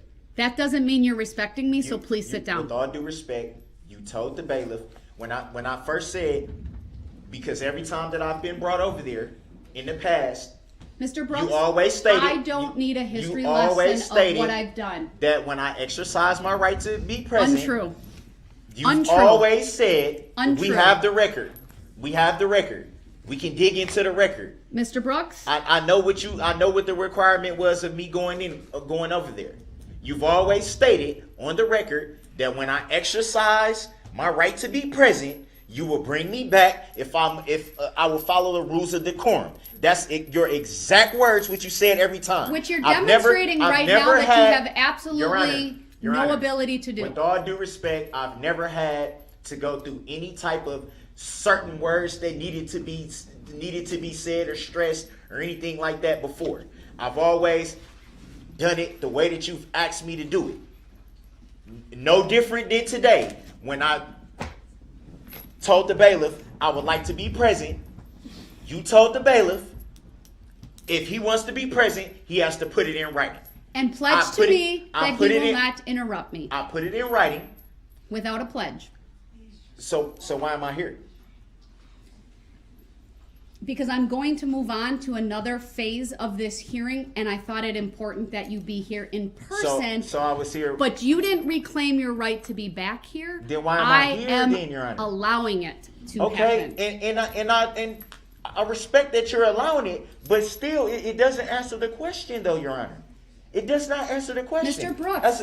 Your Honor, as a public Brooks. servant, I have the right to ask questions Sir, of Your Honor. I'm going to ask you one more time, and if you refuse to sit down, then you are in direct disobedience of a court order. Sit down and be quiet so I can make the appropriate record. Can you tell me what the All court right, order is? he's not going to obey. He's now forfeited I his didn't say right I to be wasn't gonna present. obey. He will go into the I other didn't say I courtroom. wasn't going to obey. We'll I be in just recess asked what is the until he's order. there.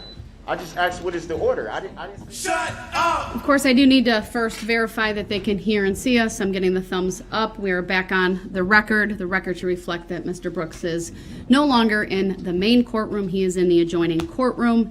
I, of course, have been erring on the side of constitutional caution, but I would note that his right to be present at sentencing is a statutory right, which, frankly, I probably don't need to go through the findings under Illinois versus Allen, but I did. But under whether it's a statutory right or a constitutional right, you can forfeit that right, and his behavior today has certainly demonstrated that he has forfeited his right to be present in this courtroom.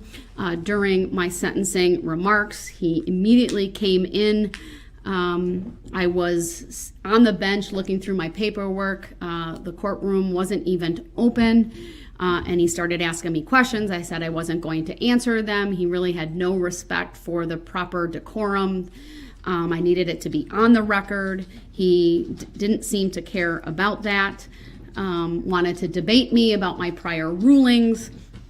Bottom line is it's a statutory right for him to be present, and he's forfeited that right. And I would just add that it's part of a pattern that has been demonstrated during this trial, that when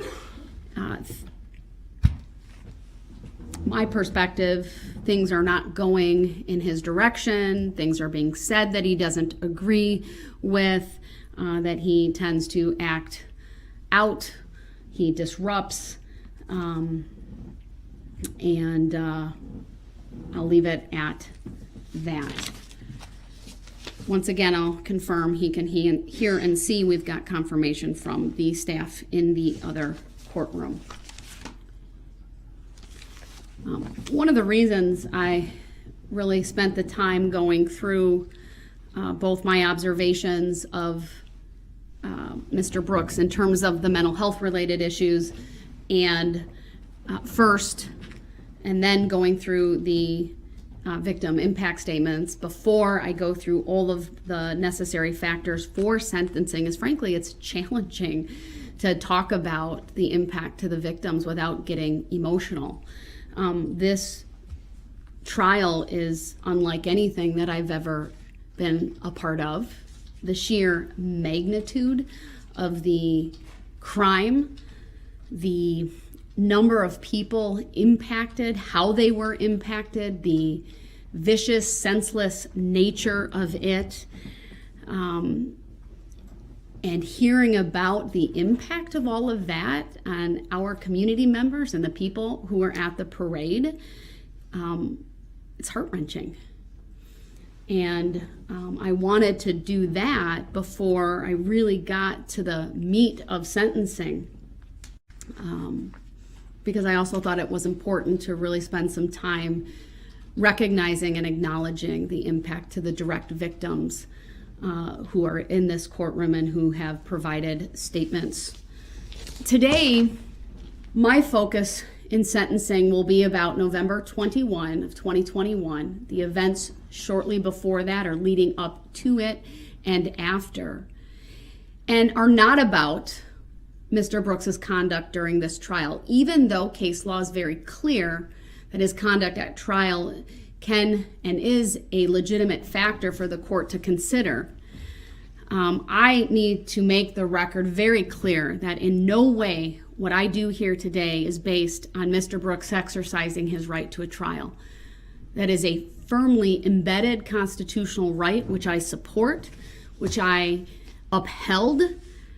Of course, every person charged with a crime has a right to a trial. This court honored that right. I protected that right, even if Mr. Brooks treated it with contempt, disrespect, and at times like a game. But sentencing today is directly related to his conduct on November 21 of 2021 and the other sentencing factors, which, as I indicated previously, include the seriousness of the offense, the need to protect the public, and his character and rehabilitative needs. Today, I am tasked with sentencing Darrell Brooks for 76 counts related to a couple of moments in time. Moments that are tragic, moments that were frankly avoidable. My sentence here today is, the purposes of it are twofold. Really threefold if we think about the community. One, it is punishment. Two, protection of the community. And three, what I hope is justice and closure for the families and the community at large. I, of course, want to recognize and give due respect to the guilty verdicts that were rendered by the jury in this case. Not just 76 guilty verdicts, but the special verdict questions that they answered, including for counts 1 through 6 and 7 through 67 that had the special verdict question related to the use of a dangerous weapon. So let me talk about the seriousness of this offense. The seriousness of the offense can be summed up, frankly, in one word, and that is attack. There is nothing, no other word that can best describe what happened on November 21 of 2021 than the word attack. I talked about, during my remarks regarding the trial, about the opportunities that Darrell Brooks had to avoid this altogether. I put Exhibit 15 on the screen for a bit, which is the exhibit that details the map. The map of the parade. It starts with White Rock. It shows where Sergeant Warner was at one point, farther up that parade route, the staging area, and I believe if you look further up on Exhibit 15, it even depicts where White Rock School is, and that, of course, is where we saw the video of the altercation between Mr. Brooks, Corey Runkle, Nicholas Kirby, and Erica Patterson. Now, of course, there were moments in time before that, but that is really where things started, where I believe Mr. Brooks boiled over with rage and anger that he chose not to control on this date. He had a number of opportunities to simply drive in the other direction down White Rock, but he chose to drive toward Main Street, even though from the testimony we know it was very evident that it was staging for a parade. There were many people, may not have been exactly by the school, but farther down White Rock. From Niagara forward is where that staging area was located, and many people were there. The sights and sounds of a parade, the signs on the side of the road telling people not to park there, for example.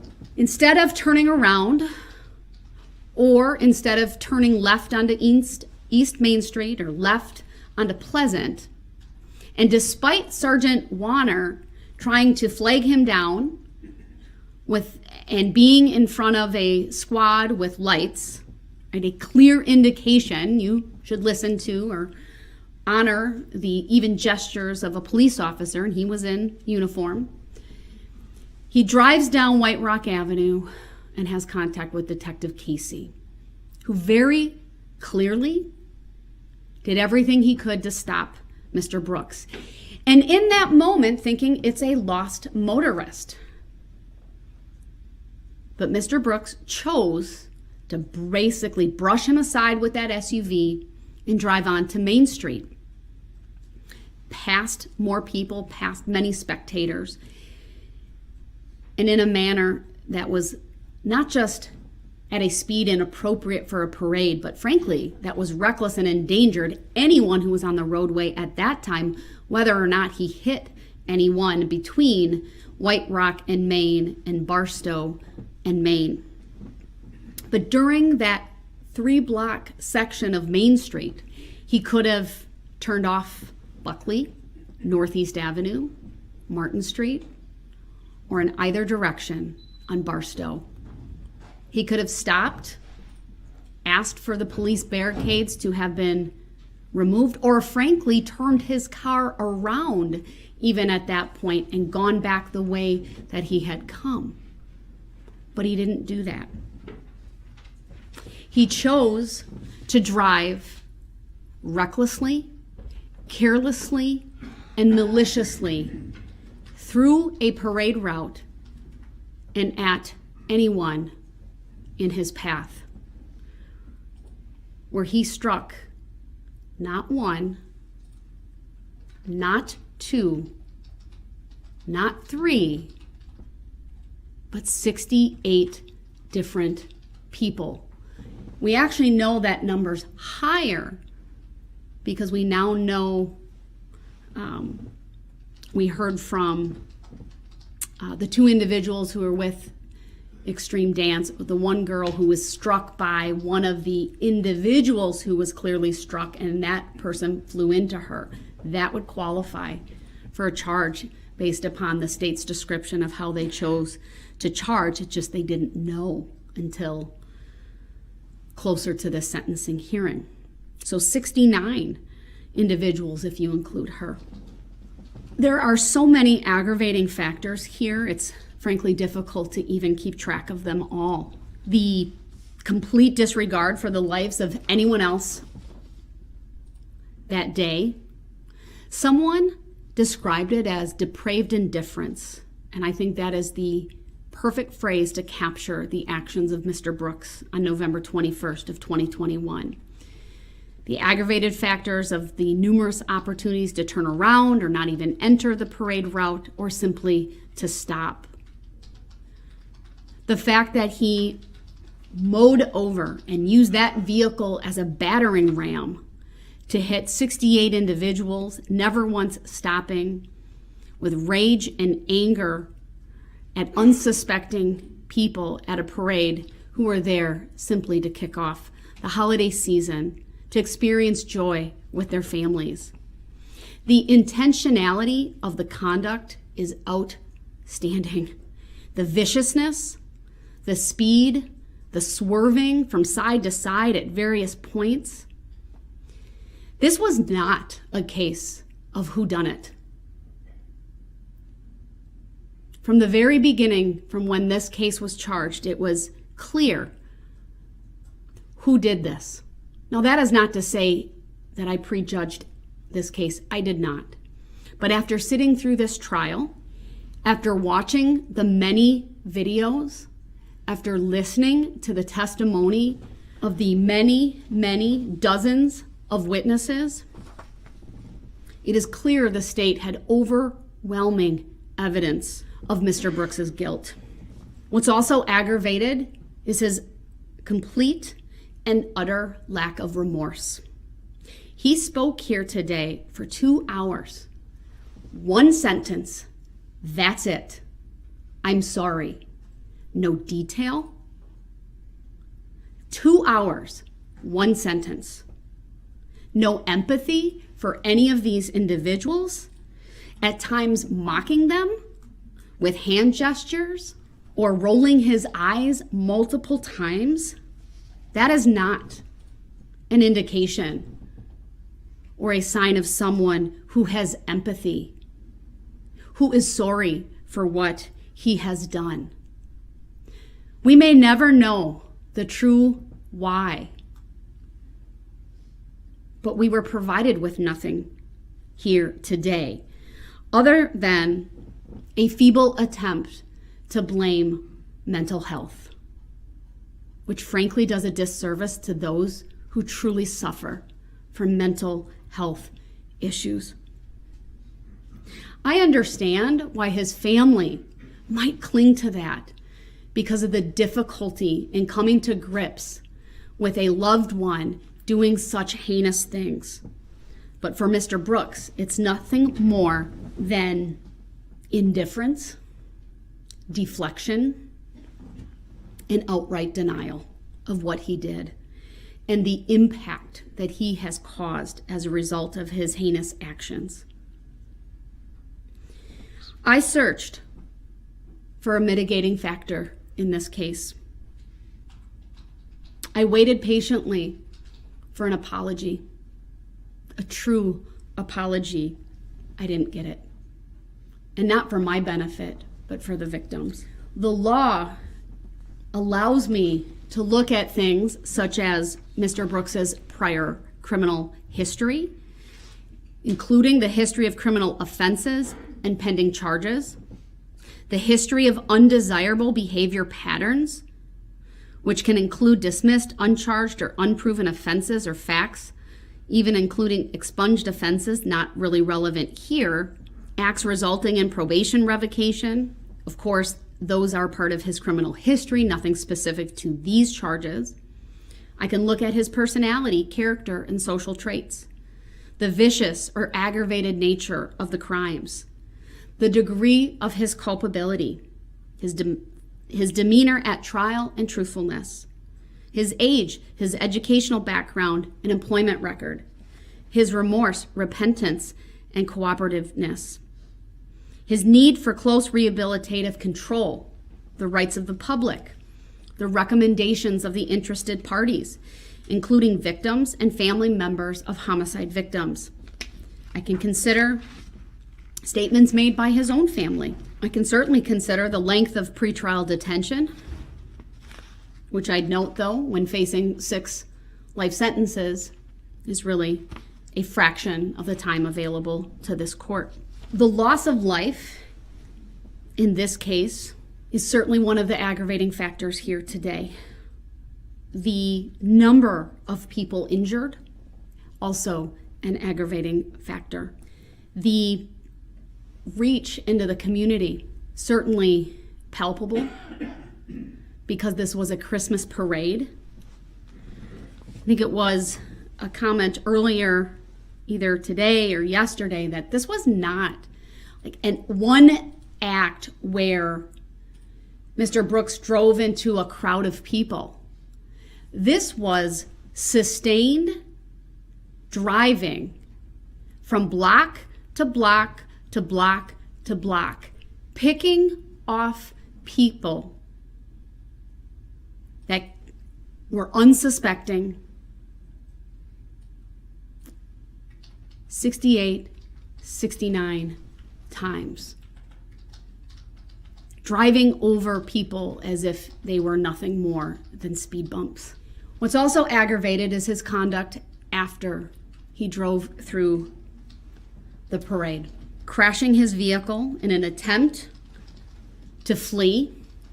It's pretty evident based upon the evidence and testimony from trial that Mr. Brooks had no idea there were these logs in that backyard that could damage his vehicle. He was attempting to flee when he ran over them, and it ultimately disabled that vehicle, and he was forced to abandon it. He ditched it, leaving personal identification information in it and his phone in a clear attempt to get out of there in a hurry. And then we have that series of videos that we saw at trial of him going through backyards, coming in contact with people, asking to use phones,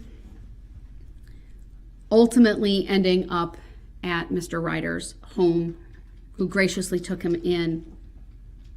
Never once, Mr. Brooks showing any signs of distress, of any emotion of what he had just done. Cool, calm, collected. Certainly not a sign of someone who had any remorse for what he had just done. Someone who's involved in an accident, even a tragic accident, one where they flee the scene and are later caught, oftentimes show incredible remorse, tears. Not tears for themselves, but tears for what they've caused. A recognition of the loss of life, for example, from their conduct. Nothing. An individual who simply wanted to flee. That is the epitome of consciousness of guilt evidence. Fleeing, changing your appearance, taking off the sweatshirt, not even caring that your shoes are off your feet because you're so intent on fleeing the area. Putting your hair up from it being down. No doubt this is by far and away one of the most aggravated cases I've ever presided over. The sheer magnitude of the loss, the number of victims, the types of crimes for which the jury has convicted him. 6 counts of intentional homicide, 61 counts of first-degree recklessly endangering safety, 6 counts of hit and run, 2 counts of felony bail jumping, 1 count of misdemeanor battery. What's further aggravated is the fact that he was out on bond. He should have had no contact with Erica Patterson. But the rules mean nothing to Mr. Brooks. Nothing. He didn't care. This was someone who on 2 prior occasions charged with, frankly, causing mayhem. 1, a reckless endangering safety for discharging a firearm. The other for battering and then running over Erica Patterson's foot. This court does get to consider the other act's evidence that the state sought to introduce at trial. That other act's evidence includes that on November 2 of 2021, Milwaukee police took a complaint from Erica Patterson that Mr. Brooks had run over her with his vehicle and tried to kill her. She had tire marks on her right pant leg. She could not move her leg and had blood coming from her mouth. On that date, Mr. Brooks was driving the same vehicle that he drove through the parade. Erica Patterson was conveyed to Frederick Memorial Hospital. Her injuries received medical attention. She even had that boot on her leg on November 21 of 2021. She described Mr. Brooks to police as yelling at her, using profanity, as she tried walking past him when she was at a gas station. I think initially before that at another location, but ultimately where he allegedly ran over her was at a gas station and caused the injury to her leg. Struck her in the face once with a closed fist, causing pain and bleeding without her consent. And then it was after she walked away that he followed her. When police had contact with him, he denied driving his mother's vehicle. When police had contact with him at his house, he ignored their commands because he was found in the vehicle, claiming that he was having an anxiety attack upon the sight of the squad car and needed to get into the home to get his inhaler. When I say the rules don't matter to Mr. Brooks and court orders mean nothing, Mr. Brooks was in custody and there are jail phone calls where he's berating Erica Patterson, encouraging her to recant, blaming her for what had happened. saying things on that phone call like, you trying to make it seem like everything is always everyone else's fault but yours. Like you don't never do anything to cause shit. And the whole cause of this shit was something that you fucking did. He ended the call by telling Erica Patterson, you did this shit and you couldn't even keep your mouth shut after numerous people told you that shit. This ain't the place for you to be doing this shit. And you still ran your mouth. And I'm the one sitting in here facing all this time. He repeatedly calls her a bitch. During a phone call on November 11th, Darrell Brooks is overheard or captured saying, why in the hell would I just try to mow her down knowing I could kill her like that? Like, okay, I probably got a few screws loose, but I ain't hardly no goddamn fool. He's complaining that she won't help post his bail. You didn't put a cent on my bail. Why should someone else have to pay for some shit you caused? The end, apparently, of that conversation, or at least moments later, he says to her, nah, I didn't try to do anything because if I tried to do something, you wouldn't be on the phone now. That's what you're not realizing. If I really tried to do something, you wouldn't be on the phone now. That is the rage and the anger that Mr. Brooks had on November 21 of 2021 when he tracked down Erica Patterson, confronted her. This wasn't about him getting money from her like he lied to Detective Carpenter about. This was to confront her. He clearly hit her, we know that. This is the type of man that drove through the Christmas parade, enraged because, frankly, it's entirely possible that Corey Runkle and Nicholas Kirby saved the life of Erica Patterson. It's clear Mr. Brooks was hell-bent to cause harm to her, but she was able to get free, run back to her friends. Who knows what would have happened but for their intervention. If you think back to the testimony of Nicholas Kirby, he felt bad for threatening Mr. Brooks, like somehow this was his fault. He was just trying to be there for his friend, someone he recently met.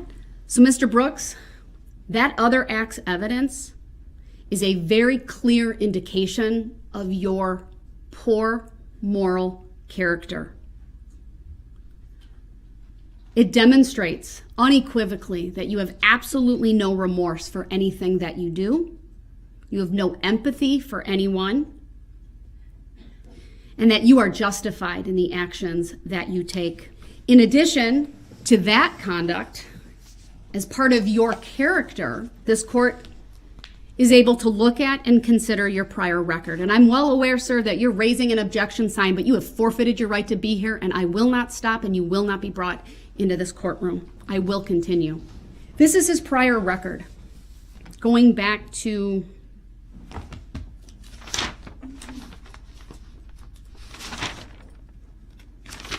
two thousand, spanning what?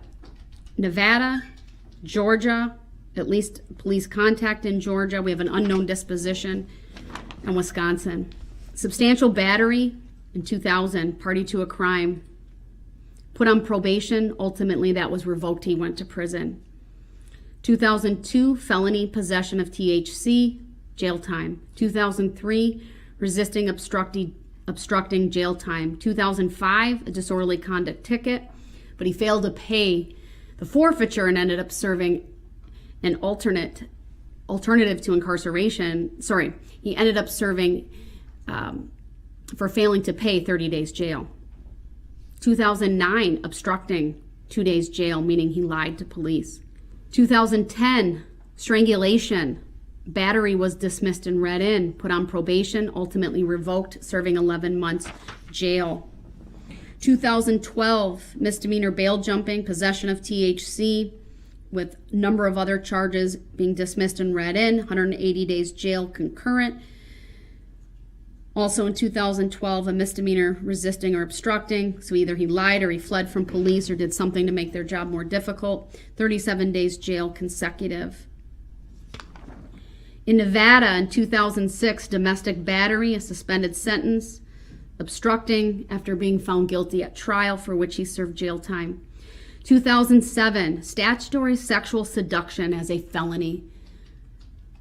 This is for impregnating Erica Patterson when she was a minor. 2016, charged with not being in compliance with the sex offender registry requirements, for which there is an outstanding warrant. In Georgia, a 2021 arrest for battery, domestic violence, presumably with Erica Patterson based upon where she came from at that time. But I won't make, I say presumably, but frankly doesn't matter who it was with. We also know that there's the 2003 paternity case out of Waukesha County. Why is that relevant? Because 8 times during that case, a warrant has been issued for contempt of court, meaning for failure to pay his financial obligations to a child or children. The pending cases for which one pending case, I should say, he was, I don't believe, charged with bail jumping for that one. The 20 CF 2550, 2 counts of recklessly using a weapon, felon in possession of a firearm, released ultimately in March of 2021. He's accused in that case of firing a shot. There were two occupants in a vehicle. One was his nephew, and when he was picked up by police, a loaded Beretta, 9mm, which had previously been reported as stolen, was found in his possession. I already talked about the other acts evidence, that is the for which he was charged with felony bail jumping, the second-degree recklessly endangering safety for allegedly running over Erica Patterson, the battery DV, DC DV, and a resisting obstructing. And then the second would be he was charged with intimidation of a victim, felony bail jumping for conduct on November 8th. So November 2nd, November 8th. This is clearly someone with a demonstrated violent history and past. Someone who has absolutely no regard for anyone but himself. To say that he is a lifelong criminal, I think, is accurate. He disobeys law enforcement, he disrespects court orders, and he certainly demonstrated that he has no respect for these proceedings. Multiple acts of violence, violent, dangerous behavior that predated the attack on the Waukesha Christmas parade. His character, or lack thereof, is also demonstrated by his complete and utter denial of culpability in this case, his blaming of his mental health or alleged mental health. There's no evidence that he was suffering from a manic episode. I went through all of that earlier today, going through the 4 reports related to the special plea. None of those doctors found support for his special plea. Mr. Brooks talked about, at times, this being the will of God or that all things happen for a reason. I'm here to tell you, Mr. Brooks, you are not an instrumentality of God. Death may be inevitable to all of us, but you cut the lives of 6 individuals short. You alone, Mr. Brooks, cut the lives of these 6 innocent people short. I talked earlier about how I believe he's intelligent, deliberate, and purposeful in what he does. I've considered that you have treatment needs. Perhaps there are intersecting mental health issues as it relates to your personality disorder, but those issues can best be addressed in a confined setting where the Department of Corrections will be charged statutorily to evaluate you and to provide any medical or mental health treatment that you need. This is a case that falls squarely on the need to protect the community. I referenced this earlier. There's really 3 primary reasons for the sentences I will impose here today. One is punishment, one is to protect the community, and the other is to provide justice and closure to the victims. Because under that category of need to protect, the court does get to consider the impact of these crimes on the victims. I went through at length in reviewing all of those victim impact statements. I certainly didn't go through every single one, just highlighting some of them, but doing so with purpose, because it is very clear to this court that Mr. Brooks has caused carnage, mayhem. It has resulted in many people suffering from PTSD, from mental and emotional trauma that will take a lifetime to recover from, and for some, perhaps, if at all. You have taken away from these individuals future memories. They will never have birthdays with the 6 individuals who were killed. There will be no weddings. There will be no graduations. There will be none of the milestones that these families were looking forward to, whether it be for an innocent 8-year-old or an innocent 79-year-old. Frankly, Mr. Brooks, no one is safe from you. This community can only be safe if you are behind bars for the rest of your life. The actions of Darrell Brooks demand punishment. The community is not safe from your violent and criminal conduct unless you are in custody. You left a path of destruction, chaos, death, injury, confusion, and panic as you drove 7 or so blocks through the Christmas parade, never once stopping or seemingly caring about the wake of carnage that you left. 4 of those blocks were turned into a scene that frankly is no different than a war zone. Let's get ready to rumble!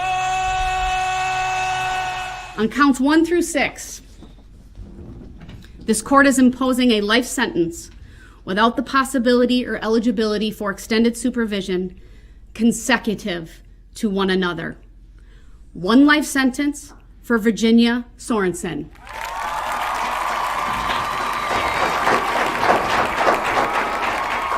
1 life sentence for Leanna Owen.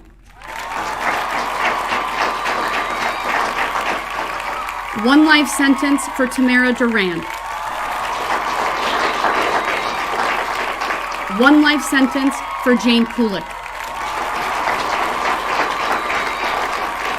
1 life sentence for Bill Hospital. And 1 life sentence for Jackson Sparks.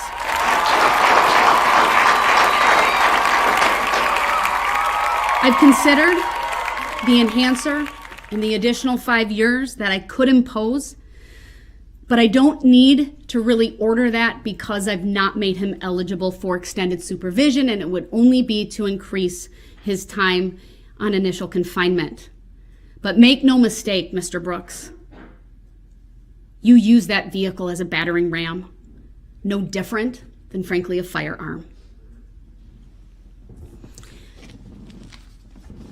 On counts 7 through 67, these are 61 counts of first-degree recklessly endangering safety.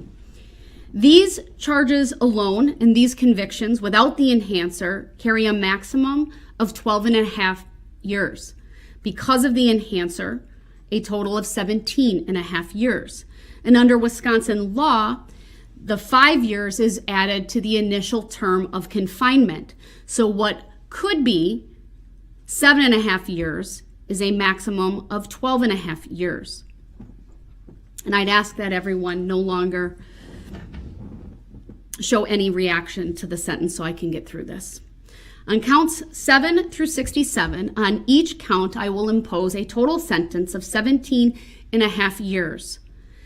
12.5 years of initial confinement, plus 5 years of extended supervision, consecutive to any other sentence that I've imposed here today. That is 762 and a half years of initial confinement and 305 years of extended supervision on top of the life sentences that I've imposed. That is 17 and a half years, sir, for Nicole White. 17 and a half years for Eleanor Anders, 17 and a half years for Sasha Catalan Castillo. 17 and a half years for Maura Gilchrist. 17 and a half years for Justin Gullickson. 17 and a half years for Harry Guilfoy. 17 and a half years for Aiden Lofgren. 17 and a half years for Theo Maza. 17 and a half years for Tyler Hudliner. 17 and a half years for Connor Tank. 17 and a half years for Eric Teagues. 17 and a half years for Adelia Maffioli. 17 and a half years for Kelly Graybow. 17 and a half years for Josh Craner. 17 and a half years for Riley Rogers. 17 and a half years for Caden Rogers. 17 and a half years for Tucker Sparks. 17 and a half years for Isabella Bartlett. 17 and a half years for Yaritzi Becerra Montez. 17 and a half years for Samantha Coelho. 17 and a half years for Madison Hollingsworth. 17 and a half years for Mackenzie Hollingsworth. 17 and a half years for Mitchell Lampine. 17 and a half years for Kathleen Pielmeyer.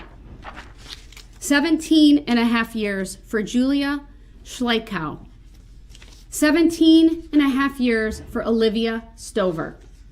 17 and a half years for Jennifer Stover. 17 and a half years for Jesselyn Torres. 17 and a half years for Alice Urell. 17 and a half years for Charlotte Urell. 17 and a half years for Vivian Urell. 17 and a half years for Grayson Urell. 17 and a half years for Lola Hospel. 17 and a half years for Tamara Rosentreter. 17 and a half years for Betty Strang. 17 and a half years for Maria Alvarez Dominguez. 17 and a half years for Gregoria Romelia Perez. 17 and a half years for Elliot Hallmark. 17 and a half years for Benjamin Hallmark.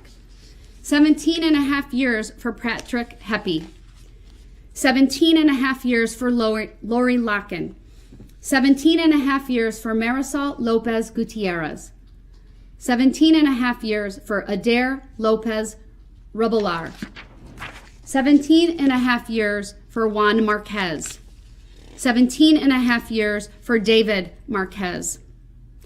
17 and a half years for William Mitchell. 17 and a half years for Jason Petchloff. 17 and a half years for Margaret Pachulis. 17 and a half years for Yamilet Perales Alvarez. 17 and a half years for Island Perales Alvarez. 17 and a half years for Ashley Perales Alvarez. 17 and a half years for Jose Perales Alvarez. 17 and a half years for Maria Perez. 17 and a half years for Camila Perez Gonzalez. 17 and a half years for Isaac Foglia. 17 and a half years for Deborah Ramirez. 17 and a half years for Charles Green.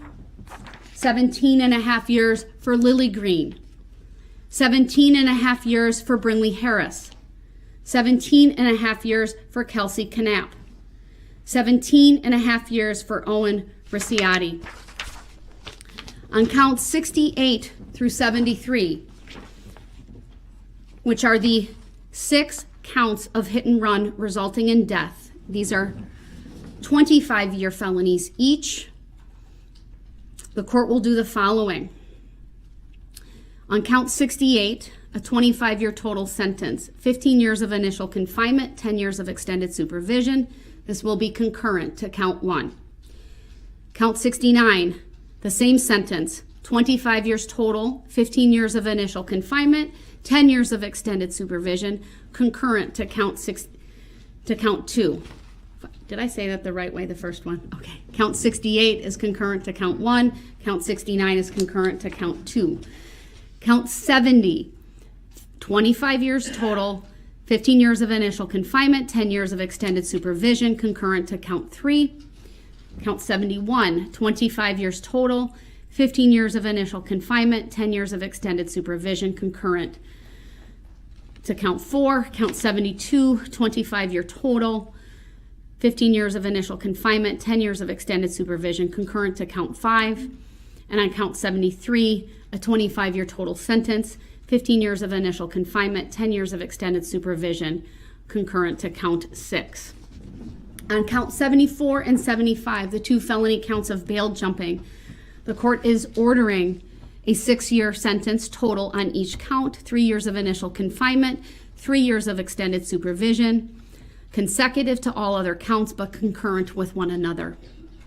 And lastly, but certainly not least, the maximum sentence for the battery to Erica Patterson, 9 months consecutive to any other sentence.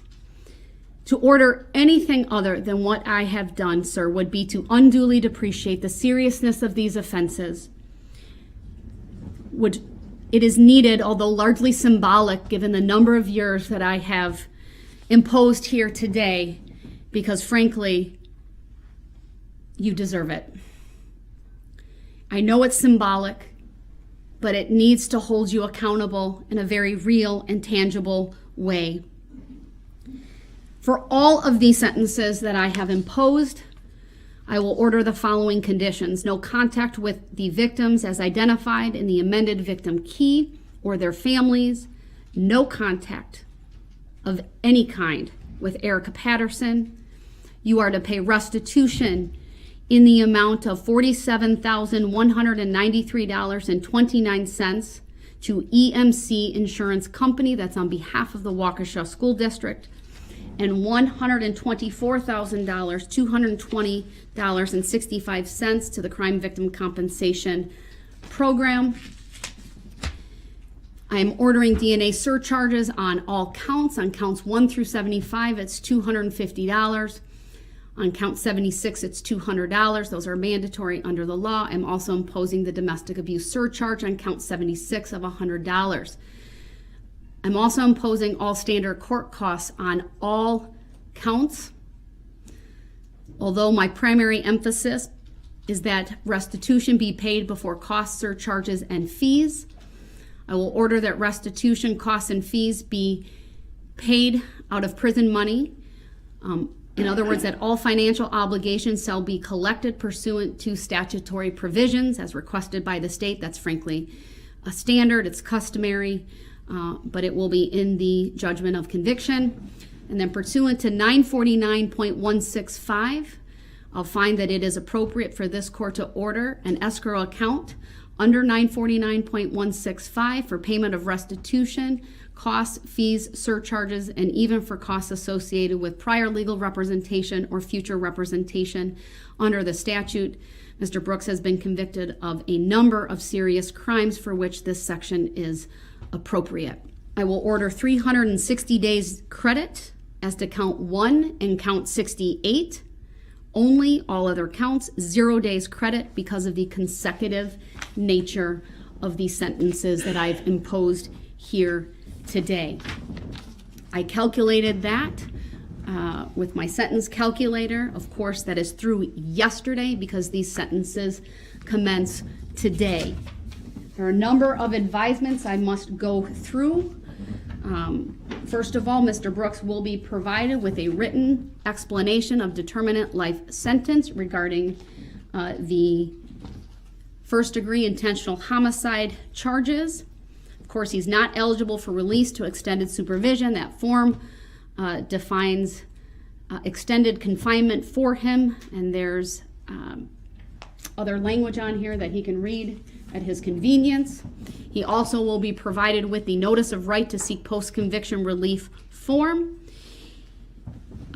The court will fill out the caption for him. He is instructed to review it and review the defendant's acknowledgement, make the appropriate selection, sign and date it, and return that to the court.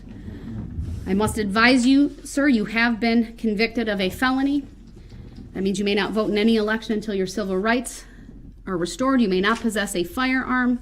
You may not possess body armor. Both of those are punishable as felonies.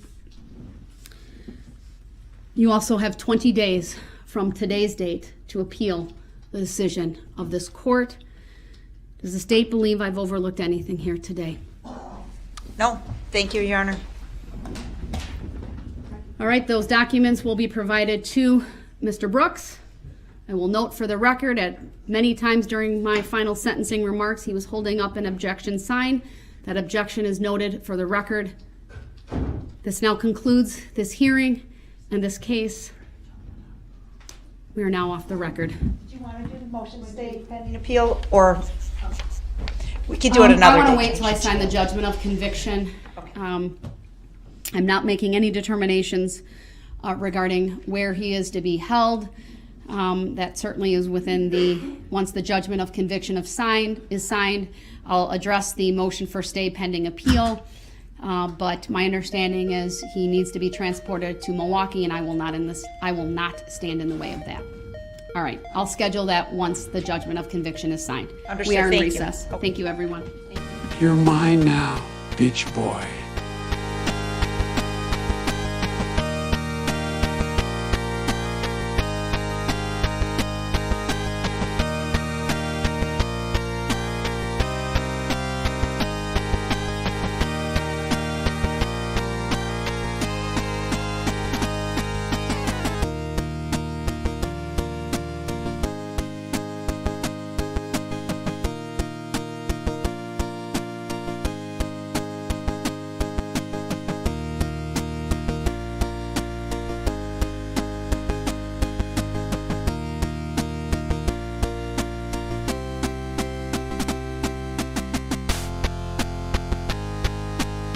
This trial has been very difficult to watch. I think we need a palate cleanser.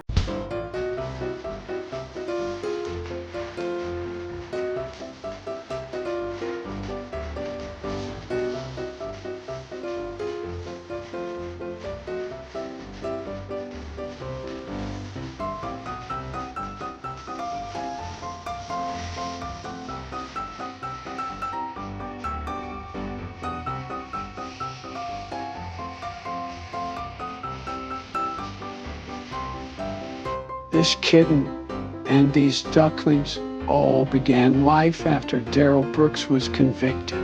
I don't know what challenges they will face throughout their lifetime, but one thing is for sure.